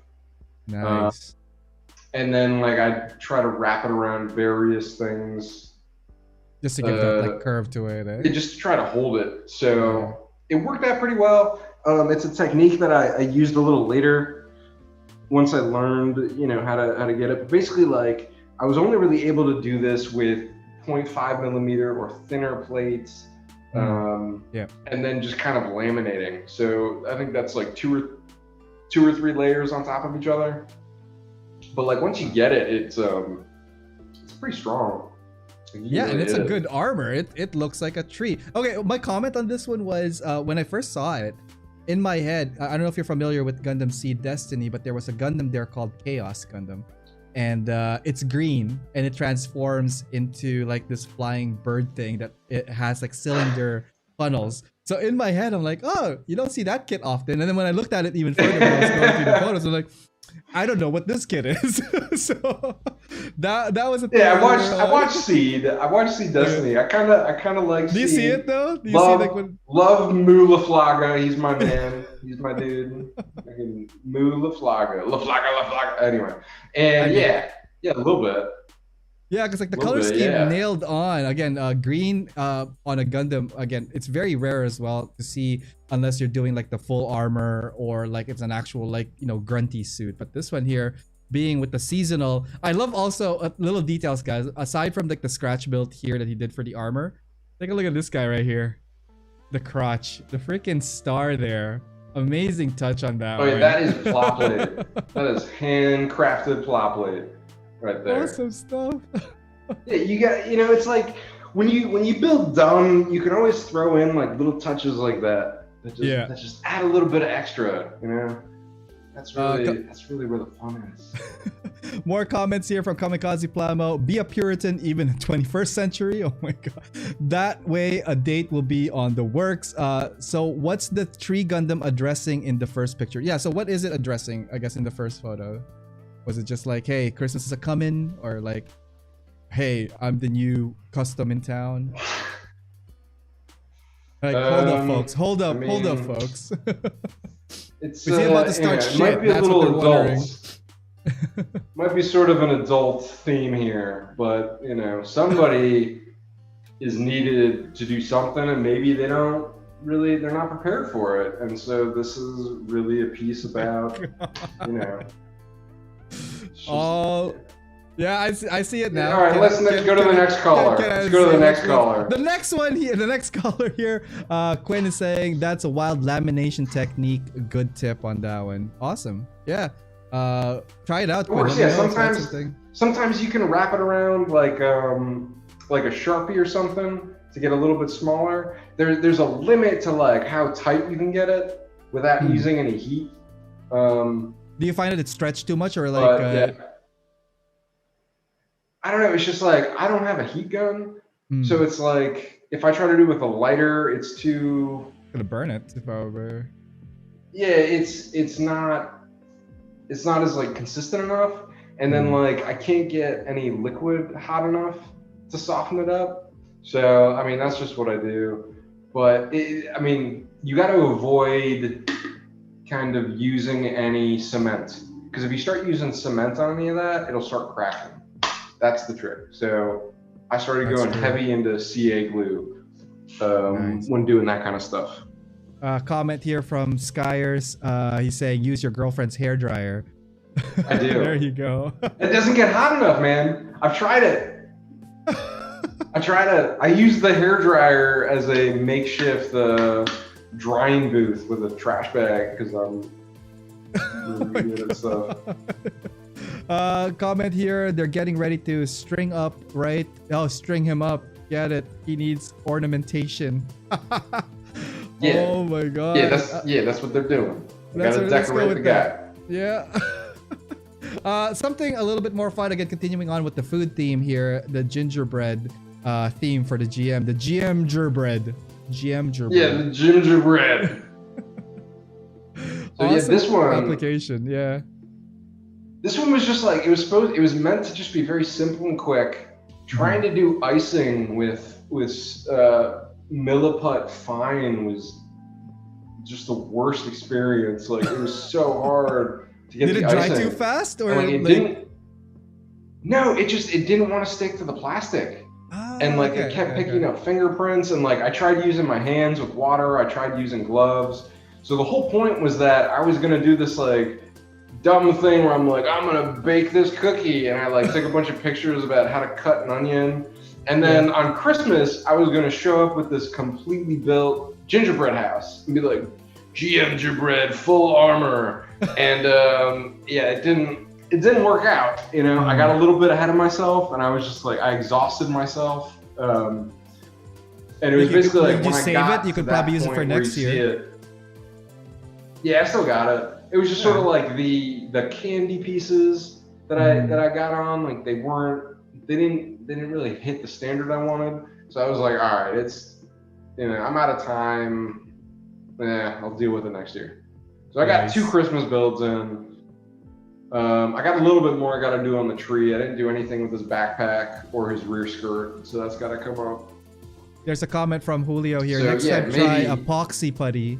That one would probably stick a lot better on your plastic, or even with a painted plastic. Yeah, I could probably do epoxy putty and like actually pipe it.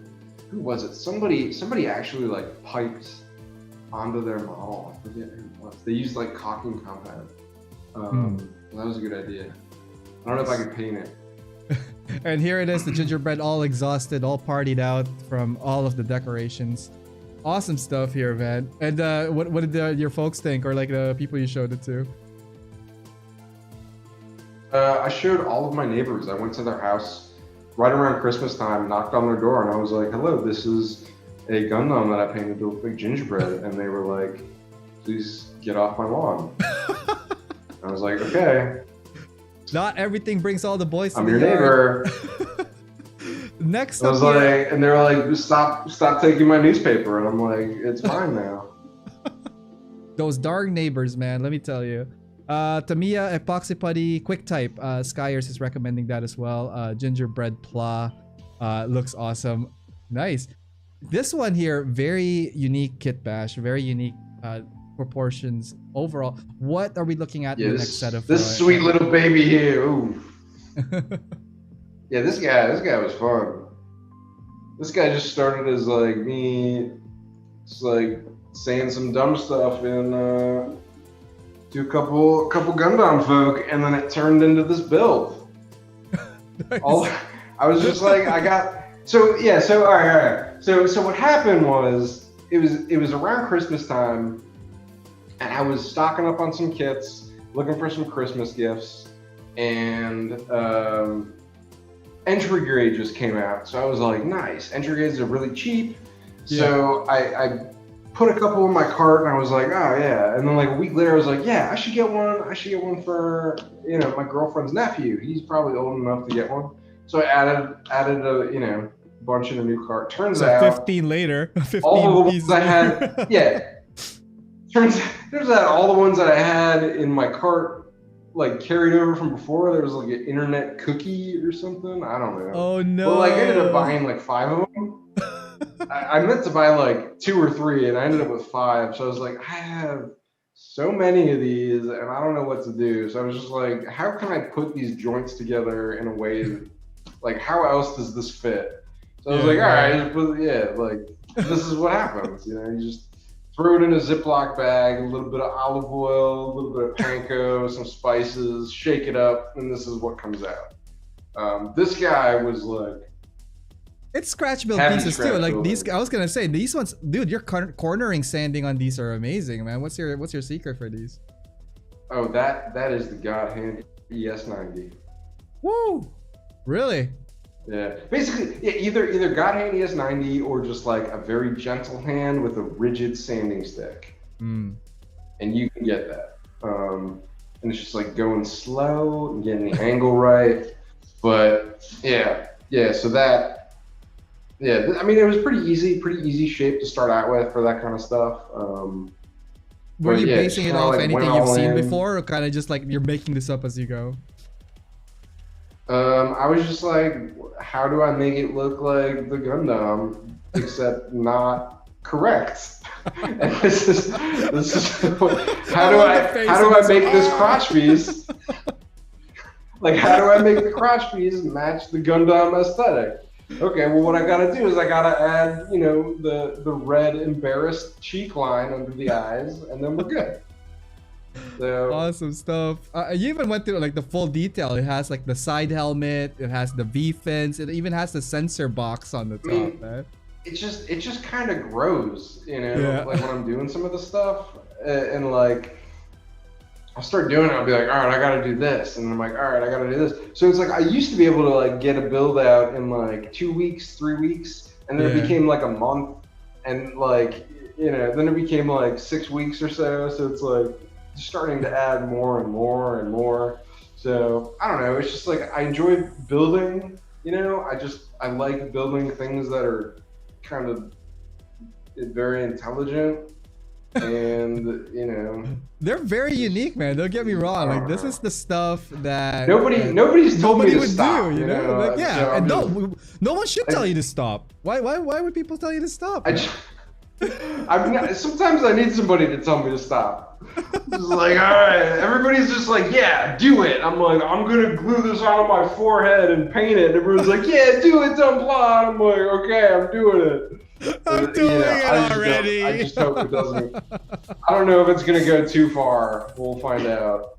I think without going too far, you won't know until you've gone too far. You know what I mean? Like you kind of have to keep I felt pushing. like high grade extreme sports was a little too far, but there's a couple fans.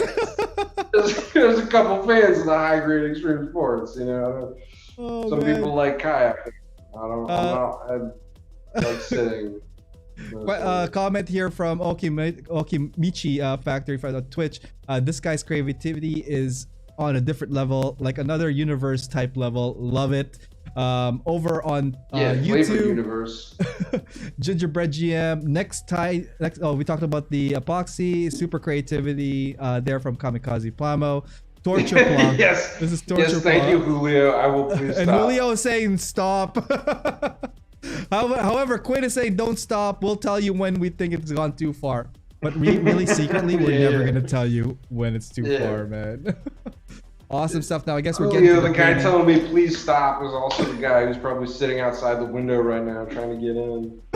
Hey, buddy. Awesome stuff. So let's see, how far did we get on this one? There's a little bit more.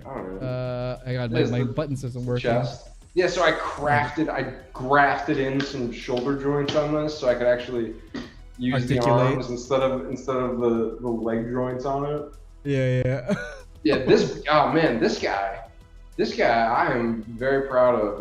This is a beautiful specimen. It's like, this is like the definition of every Gundam is beautiful. And then you see this guy and you're like, I don't know about that. But they don't, it's people don't understand it. You know, I think it's just people just can't get past the surface that the meaning of this transcends. I love All right, so right here, zoom in on this. So these were water slides I made that I printed. So cool. I made a bunch that said Dumbpla and stuff about sensual jazz music. So, you know, just printed it. Are you dropping learned how to do this from your Dumbpla decals anytime soon over at USA Gundam Store? Are they picking your lineup? Apparently, they don't last because I tried cutting some when I printed these in January. I tried cutting some to put on the vacuum, and they like disintegrated. Oh no So way! I don't know if it was like the paper just like went bad or what, but yeah.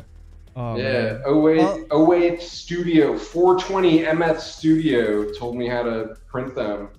Yeah. And then told me to spray glossifier on them, and that didn't help. But yeah. You think it's because of the brand that you selected, or is it because the actual ink just kind of ruined it or something? I think it was because I used a very fancy LaserJet black and white text-only printer. Is why. All right, well, time to invest in those Alps printer next time.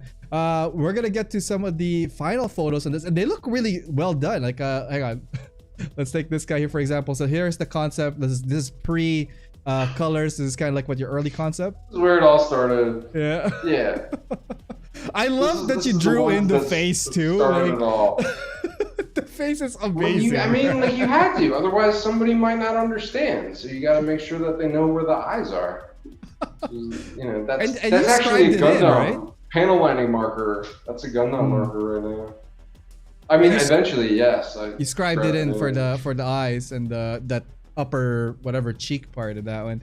Julio's also saying, please stop. I said it nicely too. You don't normally get that from me. I love it. How did you glue the parts? Okay, there's a question for you from Kamikaze Plamo. Did you glue any parts here? I guess like the chin. Oh yeah. You used putty, didn't you? When you were doing this, there was like some putty there. I don't go to the picture where it's done. Yeah, let's go with I don't know. Basically, like I started using a lot more CA glue because you can kind of fill gaps better. When you use cement, you rely on the actual plastic material that exists, whereas with cement it's additive, so you can like fill in corners and actually like end up with a sharp corner that's completely made of CA.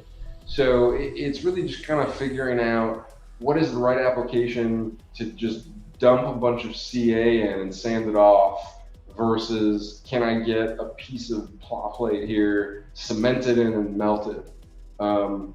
So it's generally like with CA, I'll use CA glue, crazy glue for like the large shapes and getting silhouette and the form down. And then cement I'll use for kind of like highlight or access pieces where I need to maintain some detail that I can't sand back in. That's it. But, also, love the finish on this one. It feels like a Verka, fresh out of like the assembly line. I love the red accents and placement, but also, guys, note he painted the back of the shield, and this is one piece, isn't it? Yeah, hell yeah. Awesome stuff, man. See, that's dedication right there. We even have a red sensor back there. Look at that. Yeah. Yeah, and that's definitely not blue tack holding holding all of my models together. This little guy here, yeah, don't worry about this little guy. I'd say most of my builds by volume are blue tack. No, look, gotta paint the inside of the shield, man. Yeah. So like after Squirtle Militia, Franz over there is flossing all of his shield back. So I was just like, all right, I'm gonna paint it. But you gotta paint it, man. And this was I found out I could get his elbows in above his hips.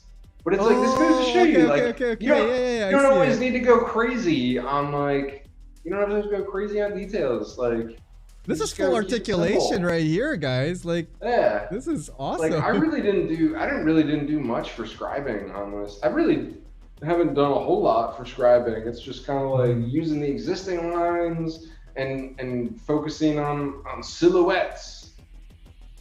You know? I love, like, again, the dynamic poses. Guys, posing is part of the hobby, so don't forget to do that when you're taking photos. Yeah, and you can make really, really good poses like I do, and it's somebody might like it. Or like they'll pull a Julio and be like, just stop. Comment here from Owen at Twitch. He's saying, make more. The other guy's tears are delicious. Oh my god. So Quinn, this was actually a winning build right here too. did you place this in a contest or something? This was the I put this in Let's Crates GBIT, and this one judge's favorite, and I was like, what? Well cool. And now you know, I'm best friends with all the judges. We hang out all the time. Nice. There Anyway, you go. what was Quinn's question? Let's go back No, to it's more of a Quinn's comment. He's saying the final finish is what makes this anime remake with this please. Oh, he's asking for an anime remake for this. That would be great. Like, let's remake the anime based on this guy. Swip Mobile Gundam. Yeah, it's just a mobile super Gundam. It's, you know, probably what your mom thinks that the Gundam franchise is. But yeah, there's more coming. I have 4 more of these entry grades I have to do something with. No way. I've started one. I put it on the back burner, so that'll probably show up before the end of the year. Nice. Good. Hopefully they make some more entry grades, so I can do some like stupid Zaku's. Well, there are entry grades from other series. There's the entry grades from what was the one? This guy here. Hang on. From, well, I don't know if you watch it, but like My Hero Academia, I got Deku here. This is an entry grade.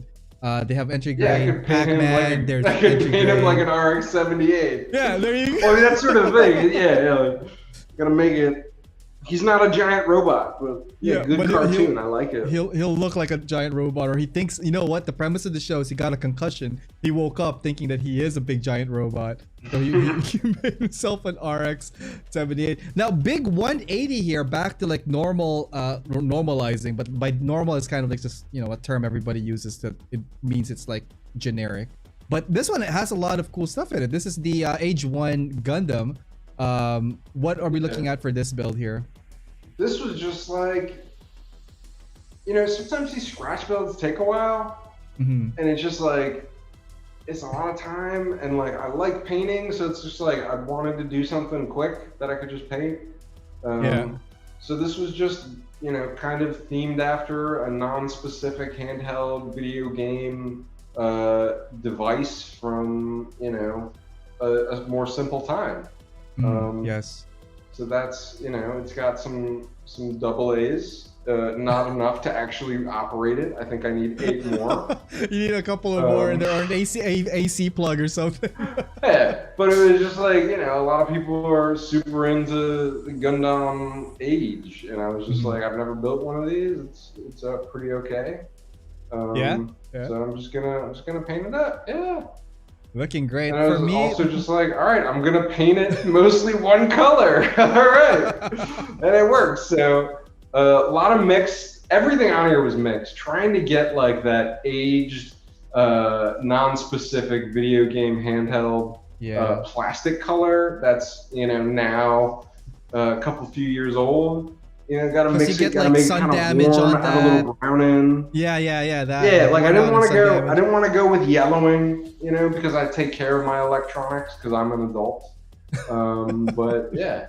Nice. And then like with this one, I also played around kind of with like different finishes. So there's still some gloss on it, and the rest of it's matte. And is it just one color white, or did you? Am I just looking at the shadows, or were there actual different tones as well? I think there's a couple. I think the frame pieces are slightly lighter, but the body's mostly, I don't know, it's probably one shade. Looking I think, I don't know. I got it's a I don't know, this one, the simpler times, right? Nice. Like one of these pictures did really well on Instagram, and I was just like, why? For the Age? Was it the super this one? I love this one. This one's my favorite. No, it was the over the shoulder one where it showed the power switch on the shoulder. I don't think I have it in there. But it was just like a close up of it. And like, I don't know, for whatever reason, that one like I don't know. Yeah, I don't know. Yeah. A couple of comments here from the chat over at YouTube. Josh Lambert is saying there's like 4 new EGs coming out soon. Okay, that's good. So there's something for you to look forward to. Saintism, Chris Lim joining us here over in Australia. He's saying, get an X-Seed head and make a Gurren Lagann Gundam. Ooh. Okay, I That would will be for cool. you, That would be cool. Saintism. Kamikaze saying entry grade figurize. There's also the figurize line. Is he trying to dance? Yes. Well, what he was trying to strike a pose. That's what's happening. No, it's the you know, it's all the single ladies. You know, sassy pose. The pose sass with pose. emotion. The Game Boy Age kit. This is yes, that's correct. Like that. No. It's not a specific handheld device. But it's just a handheld. Just generic. It's just a generic device used for entertainment. Right. Definitely right. not the thing that you just said. It's absolutely not that. And Saintism just backed Yes, that up see, as well. yes, There see. you go. Is not specific. Now, earlier on the show, guys, we were looking at something that was very yummy, and here are some whips from that. If you guys tuned in earlier, we were looking at the wings. We were talking about the food and getting to that close realism. The next up here is your whip projects. Sorry, your whip for your drumstick project. Can we talk about this and see what you were thinking at? Where are we going with this? Oh yeah, we can talk about this. Where are we going with it? We're going to Flavor Town. We're going back to Flavor Town because we've been away for too long. That's it. So it's like the return to Flavor Town. You know, we needed to go and return. And So you're using the ogre here. Was it the ogre or is it the? Yeah, it was the GP Roz 210. Yeah. Ogre guy. I don't know anything about it. I was just like, it looks like it has drumsticks on it. And so we saw that picture earlier, and I was like, Yeah. all right. So I started this, and then a week later, they announced that contest, the Clean vs. Weathered one. Right. And I was like, shit. Should I buy another one and then just like take a picture of the box? That's like no, because I mean like this was like one of the more expensive high grades. Not that like it really like put me back or anything, because I apparently buy P Bandai a bunch and then get P Bandai boxes, and I'm like, when did I order this? Like I don't remember. I don't remember once you any put of the this. card, sometimes you don't know when it's gonna arrive, right? So Well, it's like it shows up like 8 months later. Like I got those two. I don't even know. I don't know what they are. Like the Advance of Zeta kits that are like enormous high grade boxes. And I was just like, I don't remember buying these, but okay. So yeah. So I was just like, all right, what am I gonna do to this? I'm just gonna spend like 4 weeks cutting tiny pieces of plot plate over and over. And over again, and just like covering my desk in a million pieces of like not even usable scraps. It was like it took so long. It took so long to do that. Plus also the detail you're And trying I to was achieve, like, right? Like right here, that's I an just example of like the glazed chicken, for example, or the wings here. Like we were talking about that earlier. That is Awesome. Delicious Korean fried chicken right there. That was my reward for finally finishing this The drumstick stupid part. drumstick that took forever. It was just, Korean fried I chicken. was like, all right, I got this chili, painted. So let's now talk I just about gotta- that. Your whips just gotta here. build the rest of it. Yeah, so you got to the chicken part. These are the drumstick backpack, or sorry, the weapons pack 4. I mean, looking great. Like, dude, like, is this something that you're still gonna finish in a bit? Like, what's going on, man? You ended up This is finishing. done. This is done now, right? This is the Colonel's finish. Yeah, this is done. Yeah. Yeah, this is all done. This is old news, Grandpa. Yeah, no, this was like, I don't know, I was just like, I finished this and I was like, I don't know how to do internet, so like, do I maybe I'll post these somewhere as a teaser? Yeah, and then I posted them in the burger box again. Mm-hmm. Yeah. Kind of teasing it up. But yeah, I don't think he's ever hit the light of day. I just took them. So for people who trying to I don't know, like sometimes I'm just like, I don't know what to I don't know what to post sometimes. I haven't like I realized today like I haven't made a post in like 2 weeks. And I was like, yeah, I'm gonna go back and like repost these old pictures of my early builds, and then I was like, I don't know if I want to do that. Well, you did fully. And then you know, I'm working on. Yeah, I don't know. No, there's like awesome stuff here. Again, the concept here is obviously the KFC with the Kentucky Fried Chicken theme for the chicken theme and all that stuff. So when you were devising it, like, is that what the original plan was, or did you just make this as you went after you got the chicken wings going on there? The original plan was these look like chicken wings, and then I was like, what am I gonna do with the dude that the chicken wings are attached to? Yeah. And so I was just like, all right, I'm gonna take the easy way this time and just make it the colonel, you know? Yeah, that's it. You even got the bow tie thing going on here. Look at that, guys. Yeah, you just gotta melt it a little bit and kind of took a couple attempts. Tex Marquise is also joining us over here on the chat. She's saying chicken, Popeye's chicken for Kamikaze. Unfortunately, this is more on the Colonel's side of things. Oh, let's talk about like the bow tie. So you were using what are these strips that we're looking at here? That is wave 0.5 millimeter yellow plot plate. Nice. Trimmed with I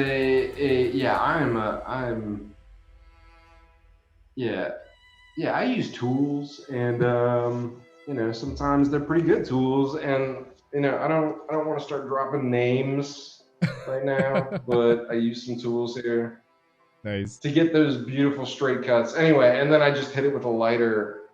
Just to bend the plastic. 6 times. Yeah, to get the fold in. Didn't actually, yeah. And then, masking this was I was gonna say, masking looks crazy. What's going on here, man? It's like masking stuff is tough, because it's like, all right, how do I need to paint this? What colors do I need? How can I get these colors to pop up on other colors? And it was basically like, I need to take this dark, because it's like, you got to think light to dark, and then also like have things recessed. And it was like, the only way I could figure out to do this was to like get the gun done so that I could mask down and get these lighter parts in, because going the opposite direction would have been more difficult because of the crevices. But like, and you have to like just mask. You have to do those, masking this took me like 3 days, and I was so like. Doesn't it feel exhausting? Like just repeating the little crevices? So, holy cow! Yeah, man. Like I don't. It's just, it was so exhausting, and it's like there's like multiple colors, and I was just like, I just like kind of got lazy with it, which was fine. So like you zoom in, it's not great, but you know, I wasn't entering any competition. This is now, it's just like more for fun now. So it's like, yeah, if you miss, you should probably just fix it up later on. I was like, I need to finish this so I can start working on the competition guy, because I don't know how long that's gonna take me. We'll find out. Julio saying you got to do all the other mascots now too. Yeah, maybe, right? Yeah, I'm just gonna do Wendy and then call it quits. You did also use utensils in this one. So did you scratch build any of these, or did you like just use regular big utensils, well, normal size utensils? Yeah, no, those are legitimate takeout utensils. Those nice. Those hadn't been used for food before. They still can be used. They're still functional. But yeah, you know, a lot of people paint spoons, and I was like, let's do it different. Paint forks and knives while we're at it. Use the knife and the fork. We're getting more into the paints now. Here's the paint of the fork. And let's talk about the detailing on this. Again, this caught my eye when I was flipping through it. These are decal lines or like stickers that you use for this? Those are like water slides for some, maybe like Johnny Ridden's custom or something. There was some Zaku or Xeon kit that I had water slides for. And just kind of like made them fit a little bit. But here, you know, it's like, here's the thing with like decals, you can just kind of do whatever. There's no rules when it comes to decals.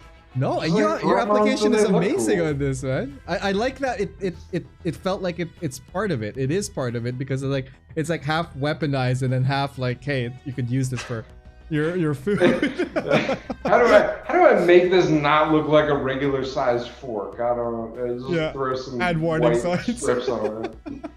Julio is saying now here, you gotta do, like you back yourself into a corner. I want a Taco Bell one, Dunkin' Donuts, Chipotle. All right, who's the Taco Bell Guys. mascot? Who is the Dunkin' Donuts mascot? Who's the Chipotle?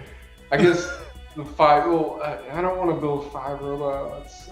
Five Guys. Oh man, there's the Panda Express as well. They just got to name it. Guys, I'm getting hungry So here now. this is the regret, or not the regret, but like this is the apprehension with doing the KFC build, where it's like, "Ugh, I should have, But it's like I don't know what else to do. I guess I could have made the whole guy look like a chicken, but I didn't want to cut that much plot plate. There's a lot of plot plate. It is, but like I love that it's integrated with the weapon. So you guys see the hilts and holders here for the melee weapons. Technically, they are melee weapons now here with the spork and the knife here. Awesome finish, man. This is great. Also, I love the fade here. Like a last minute thing. I was just like, I don't know what to do. Like, I need to do the weapons. I didn't do all the weapons. I still didn't do his like baseball bat gun thing. Awesome stuff. Here's a little bit more zoomed in on the detailing of the chest, and you went a little bit and added some armor ups on this one. Gave it a little bit more of the collar. It's a lapel actually. Lapel. I am sorry. For the blaze. The cream-colored blazer. Final finish color in this one, capturing the essence of the kernel here.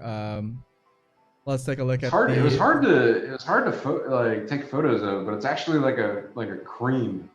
Okay. So there's like a really light cream yellow. You can kind of see it because like the middle of the chest is like bright white. Yeah, and then you have the rest of the delineation between. Yeah. Looking good. And then he's got his like little mustache and goatee. Did you put plot plates for that one here? For the whole head. The whole head. Yeah, the whole head. I had to like go crazy with. So it's like those are like elbow or knee RX-78 things above his ears. Yeah. And then there's that one spot above it is like parts of a Loto that I didn't use. And then a little bit of plot plate to kind of clean it up. Wow. And then I tried to do the glasses, but like the silver in the middle, kind of, I don't know, whatever. It's fine. It works. Looking good. And there's like a little bit more details here. Awesome stuff. There's also like the color, like different colors too. You have like different tones of gray and white just to separate some of the parts here. Yeah, it can't just be one white. You have to do all of them. Yeah. So what are your you're in the home stretch now when you were building this, like at this point it was like, okay, have you like decided not to enter it and just finish it, or was it still a go at this time? Oh, this was just like, I need to finish this so I can actually start building my shtick build for the clean contest. So it was like, I already knew what I was going to build for the contest coming up. And I was just like, I just need to finish this. I was like, yeah, I'm going to have enough time. I just need to finish building it in 2 weeks, and then I have a week to paint it or whatever. And they're throwing a couple of more franchises here. We have the Domino's Noid, the old Chihuahua from Taco Bell would be a thing. I think that would be really cool. Let's see here, Yokero Lundo Bell. Oh, hey, that was good. Yeah, it should be a spork. I'm reading ahead. Yeah, Dumbpla should do Jollibee. That's a Filipino thing. I would appreciate that as well. That would be. I've seen videos about Jollibee. I think they have it in California. Yeah. I've never had it, but like, it seems weird to get like spaghetti and chicken. Yeah, all right. Like I'll try it. I will say, I once had Del Taco, and I don't need to have Del Taco again. Nice. Let's see here. If you eat KFC with a fork and knife, I judge you. I didn't have a spork. Okay, I didn't have any sporks to paint for my. No, I guess that's Popeyes. They have the Cajun mashed potatoes. Ooh, I'm a Popeyes guy. Oh man, I haven't had Popeyes in a while too. So I might actually do that tomorrow. Hit it up.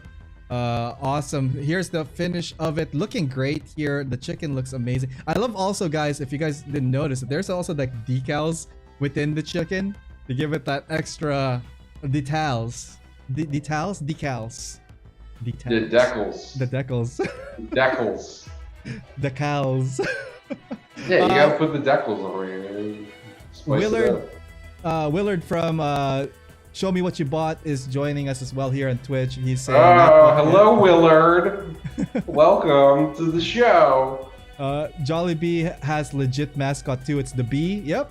Oh, that back skirt with the weapon attachment. Love them. That is from Quinn. Awesome stuff here. Amazing piece. Again, well done. It looks really, really delicious. And oh man, I'm just salivating now. Thanks a lot, Dumbpla.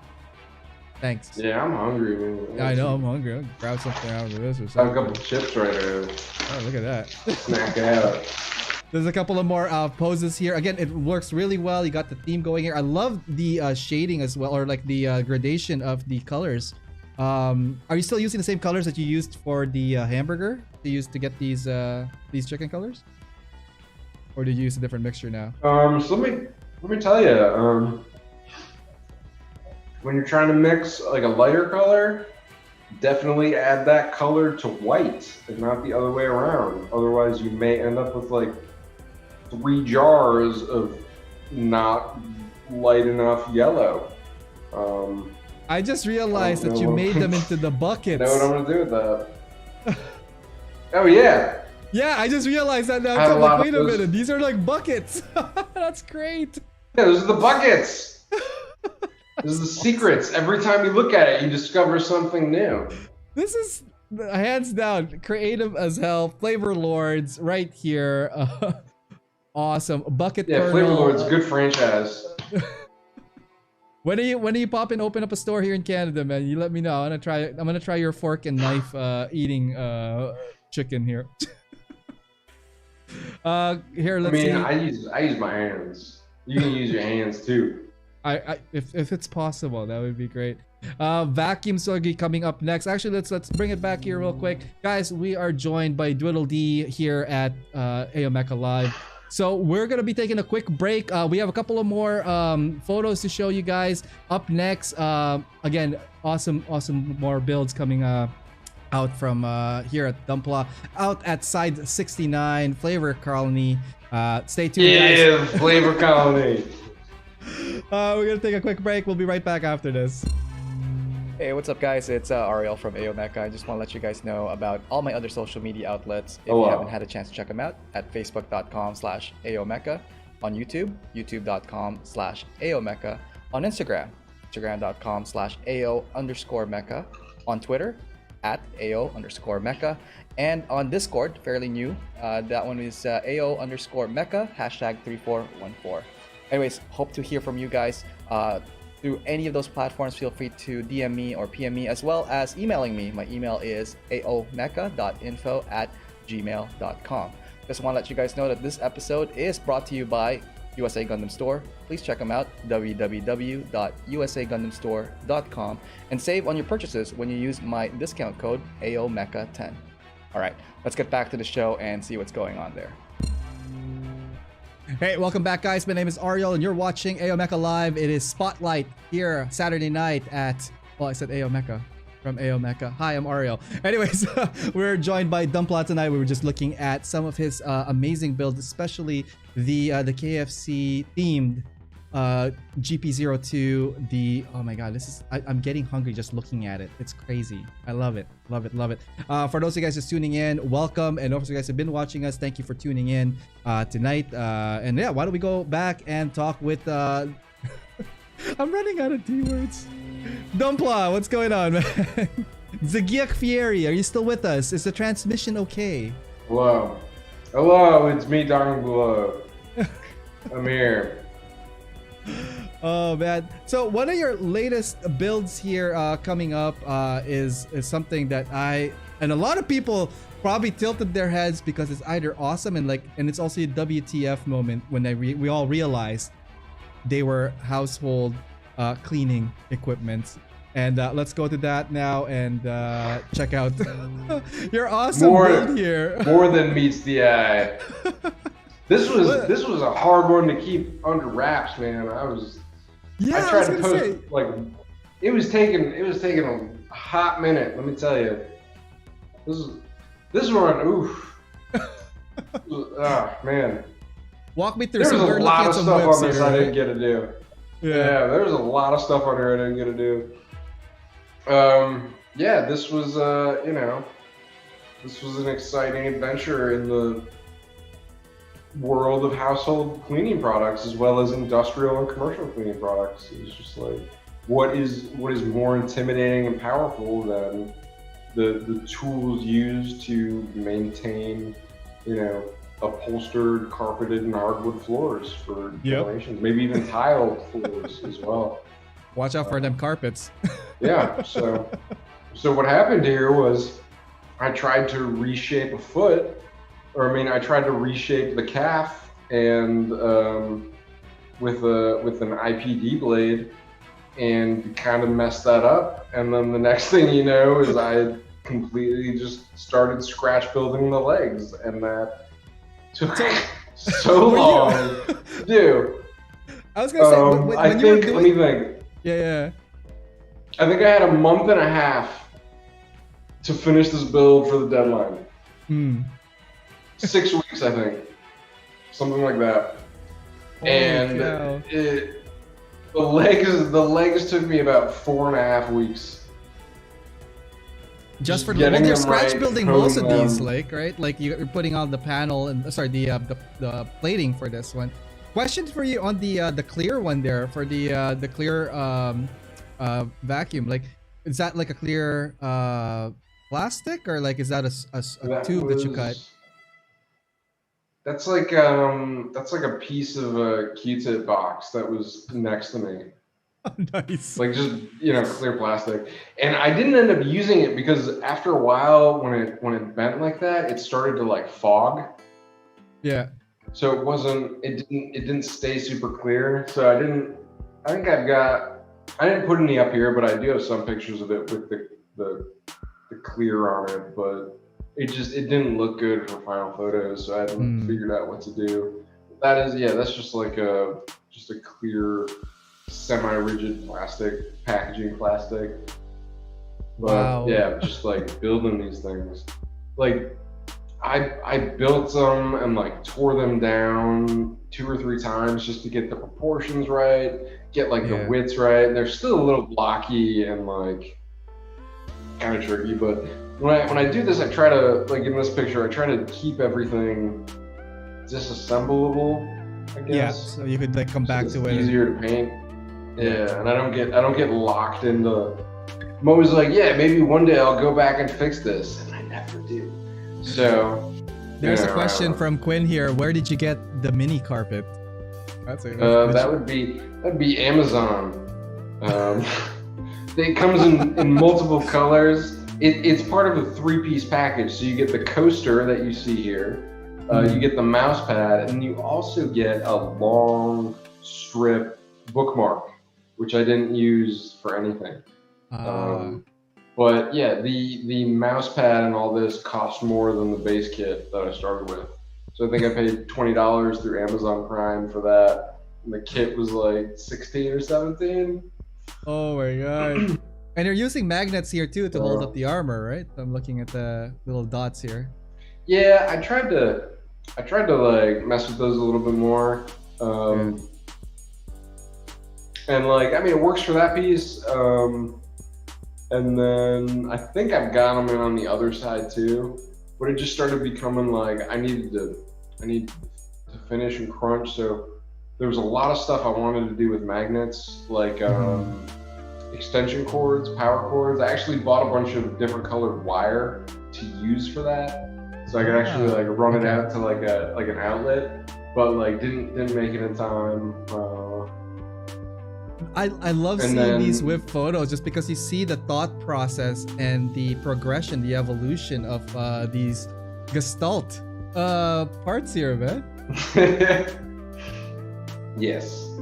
I don't know if it's actually a gestalt, because is a gestalt, is that when all the pieces turn into robots themselves, or does that matter? I don't know. Technically, they're individual themselves, right? So I'm assuming, yeah, like they just form together, because like a gestalt is like a combiner, right?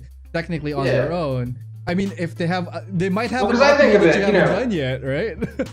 Yeah, like I think of it like, the Transformers gestalts. And I'm like, okay, well this, it's like, I'd love to make all these vacuums turn into robots themselves, but I Dude, yes! Right Future project galore, man.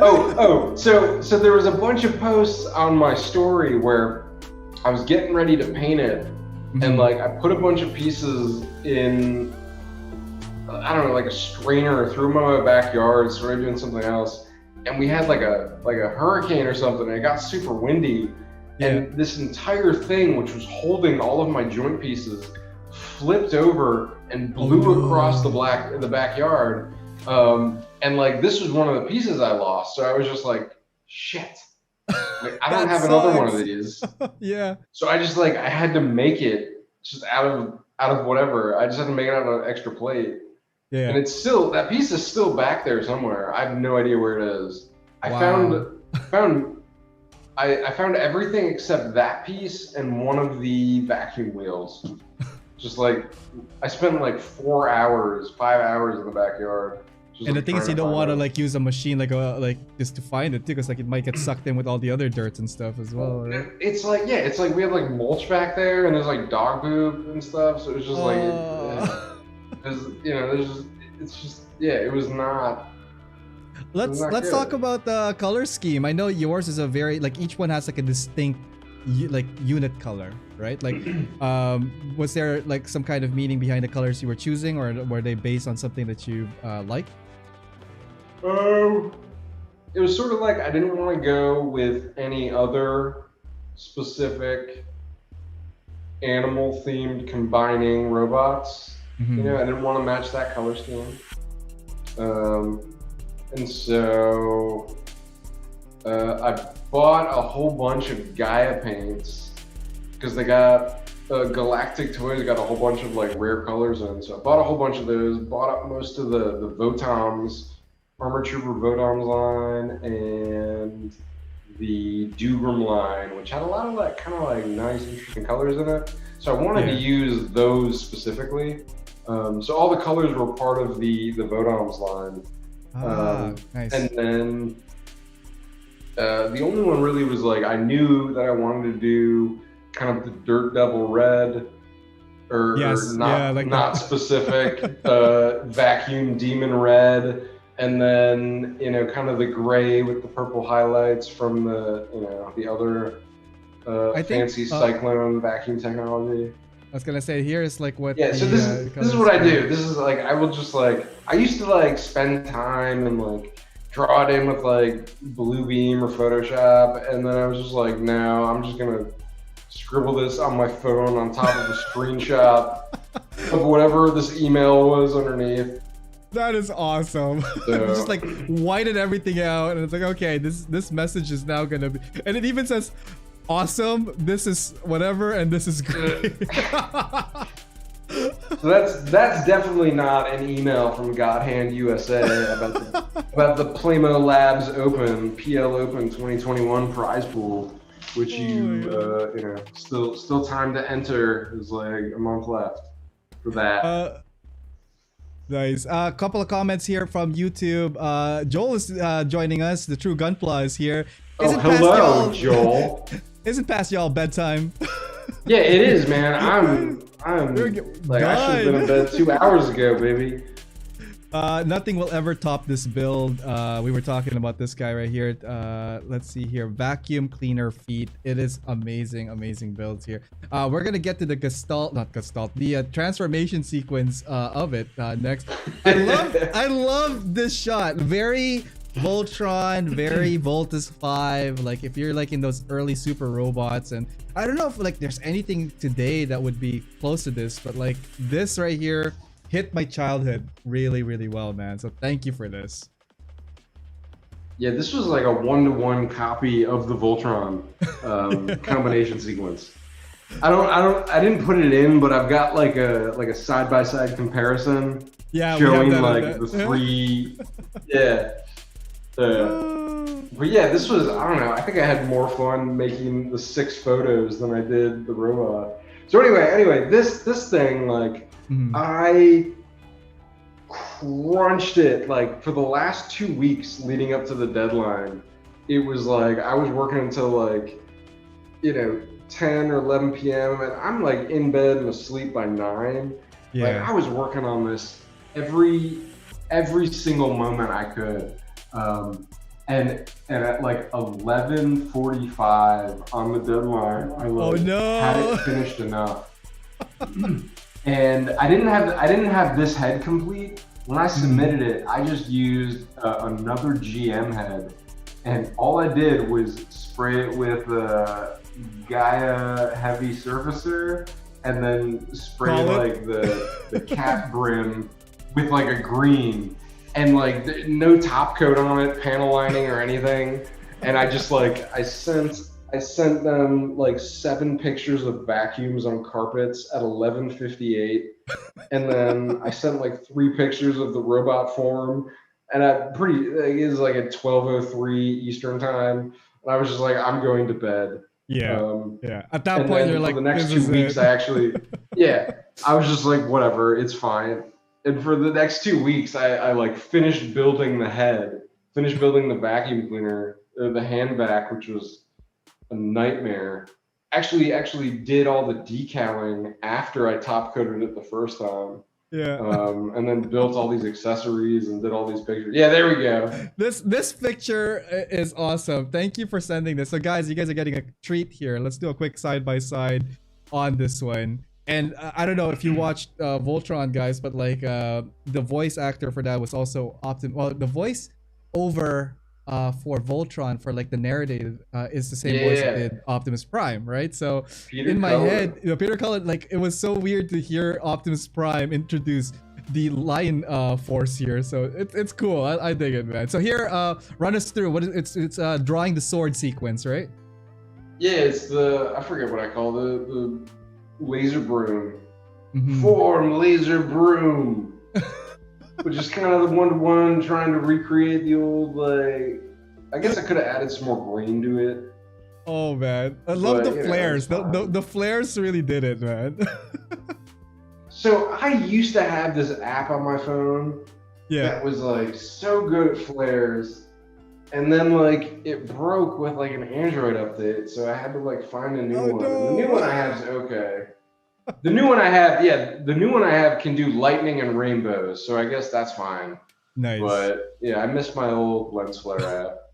I love this one. The full blast, like just amazing. This is great.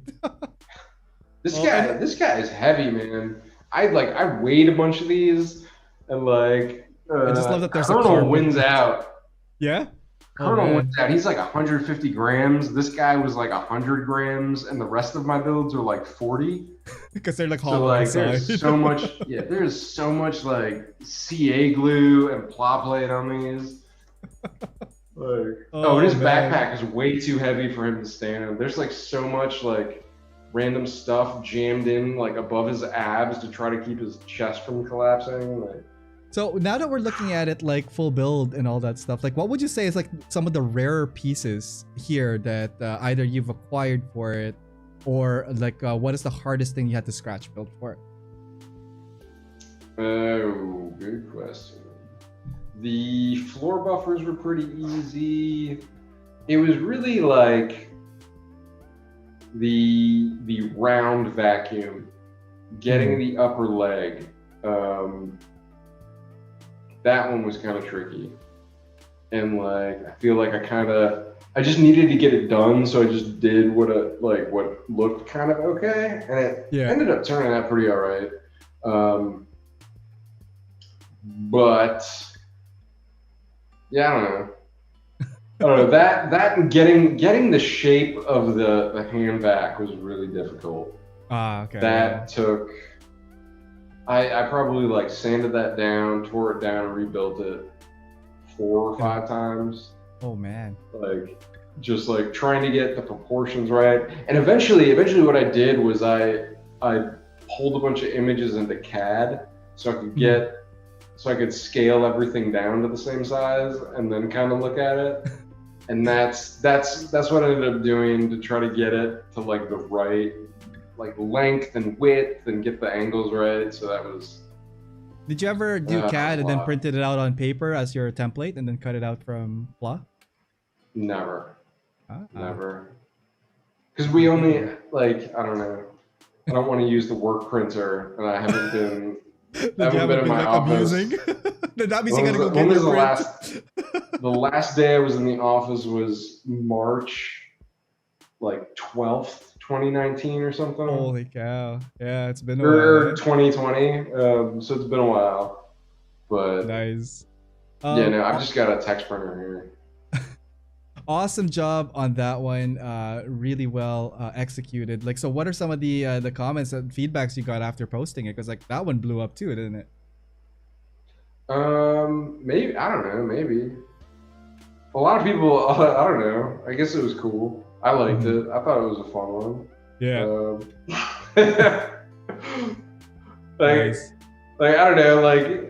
I don't know, people seem to like vacuum cleaners, and people really are interested in learning about how to maintain their hardwood floors, tile floors, and carpeting so that it can last generations. And there's also actually a lot of interest in, finely handcrafted, bespoke Persian rugs. So I feel like I've turned a lot of people on to kind of elevating their interior styles, if you will. Kind of go into a more classical. Are we gonna see expansions on this one? Maybe like some ovens or laundry machines or even refrigerator as the vehicle side. So if you type Golvrens into Google Translate, it's very literal as to what it means. Let me type it. What is it called? Golvrens. It's a Dutch word. It means really cool Gundam model builder. Okay. No, it literally translates to floor cleaner. Floor cleaner. Ah, okay. So that's what it is for the. Okay. So maybe I don't know. It was fun doing the combiner. I kind of, it'd be cool to do some more. It was really time consuming. Yeah. And it burnt me out a little bit. So like I've been slacking on my current build. And then also just because like that took a lot of my attention, so I had to catch up on work stuff. But like I don't know. I could probably make a couple more. Who knows? Who knows when that'll my happen? vote is yes. Let me know in the chat, guys, what type of combiners he should do next. Awesome for that. So that's for like the current builds. We do have some whip photos coming up. So what is your next projects coming up, man? Oh, it's just gonna be a little robot. Ooh. So this is for just kind of like an internal Discord build off. Mostly it's just like pastel colors. So nice. Still working on it. Didn't want to do any scratch building. Just wanted to do. All I'm doing on it is scribing really, and then fixing some stuff that I ruined with scribing or sanding. So it's mostly just going to be a pretty pastel-y kind constructed tetra. Yeah, and then I'll have a color scheme to bring it back into the flavor world. Nice. But yeah, like so far, doing a lot of scribing stuff is a lot cleaner than scratch building. I don't have to clean my desk from dust every 2 days, which is pretty cool. But yeah, I'm gonna, it's probably gonna be pretty okay. Maybe 6 out of 10. We'll see.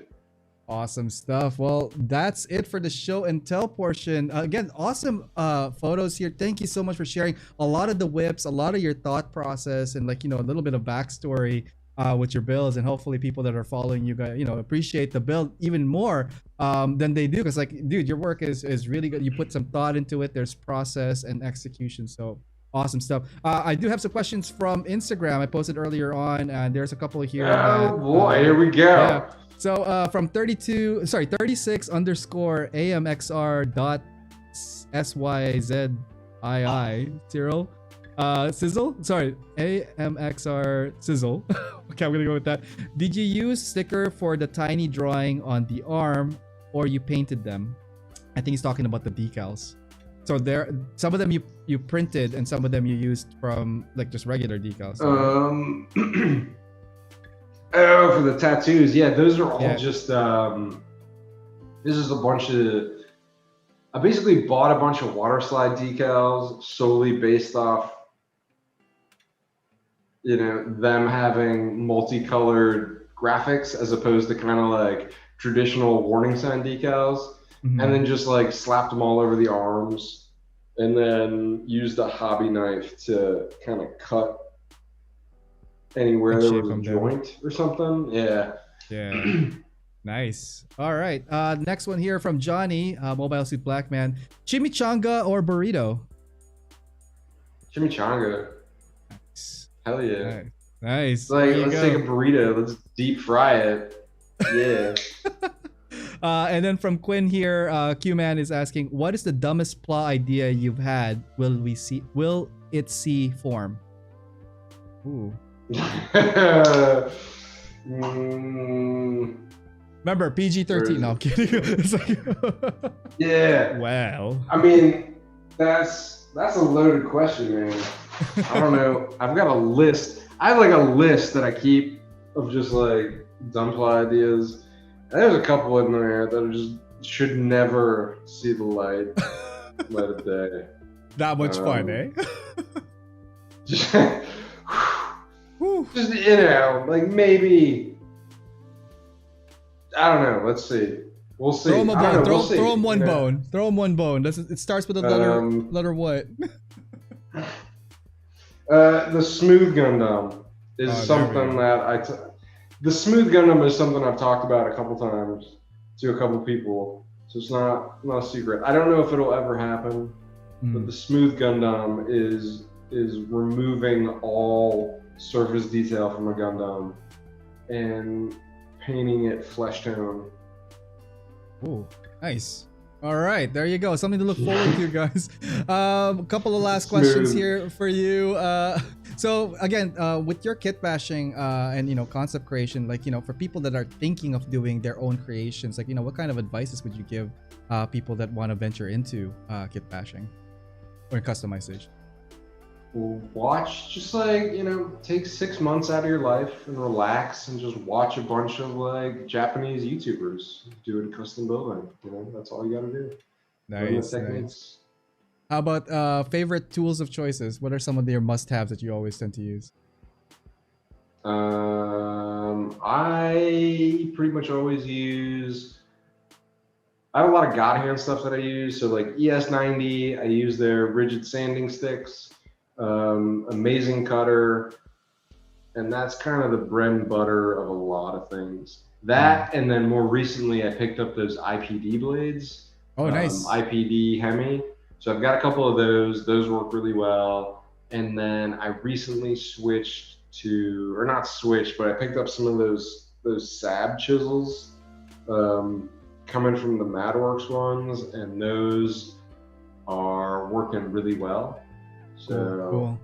Yeah, mostly for scratch building, I'm using kind of robust nippers for cutting stuff, amazing cutter, and then rigid sanding or rigid files to get shapes down. Oh, nice. Look at that, guys. Invest in your tools because they will invest in you. Just a couple of more lines here. Question for you on this one.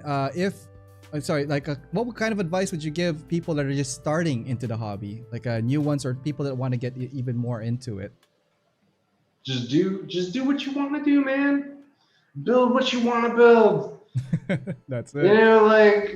You don't have to, just make it whatever you think, make it however you think it's going to be the coolest. Yeah. Nice. And what's it called? For people who want to, obviously follow you on or see your work, or where are some of the sites that they could find you in? The internet. Internet's That's a it, good place guys. to find me. Just check out the internet. Search for the Dumbpla, the Z-Geik Fieri, Mr. Dumbpla himself, and yeah, really pretty much only on Instagram and Twitter and Reddit a little bit. So the internet, just find it. That's it. All right, so we're nearing the end of this special, and again, Dumbpla, thank you so much for doing this collaboration. It's really, really Thank you so for much fun. collaborating with me. That's it. Stay tuned for a bit after we do the outro. I just want to do a quick chat before we send you off. But that is it. Any final thought saying to your audience tonight? Yeah, it's time to go to bed, guys. It's 11:35. Yeah. I drank I had like a Coke Zero at like 5 o'clock, and like it helped a little bit from time. We're gonna get you to bed momentarily. Dumbpla, thank you so much for tuning in. Just want to say bye to everybody, and we'll catch you next time, man. Yes, goodbye, everybody. Catch me next time on the Dumbpla. Yes. There you go. Okay. Awesome. Okay. Hey guys, thank you guys for tuning in. That was it for our guest tonight, Dumbpla, joining us. Wow, there's a lot of like whips behind the scenes on that he shared with us tonight. That was amazing. Like, I didn't know how much scratch building was put into his work until seeing. My favorite definitely was the Voltron inspired combiners. The vacuums are just ridiculously awesome. So wow. Don't forget to follow him on his socials, and those links are in the description of the YouTube video. Again, thank you so much, guys. The time to pay the bills here. So don't forget, this show is sponsored by MSMN Gunpla Studio. For my Canadian friends, they are located in Montreal. So and they also ship across Canada in all provinces and territories. Hit them up at msmnstudio.com if you're looking for Gunpla, Gundam model kits, mecha model kits, paints, materials, and everything else in between. Also, this show is powered by USA Gundam Store.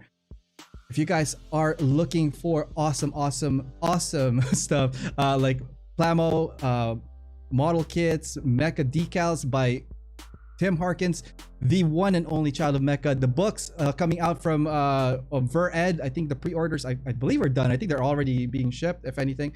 Also books by Michael Rinaldi for weathering. Awesome stuff there. Don't forget to check that out, guys. And Don Ceratus's Machina books are also available. And you go check out usagundamstore.com, and you could save with my discount code AOMECHA10.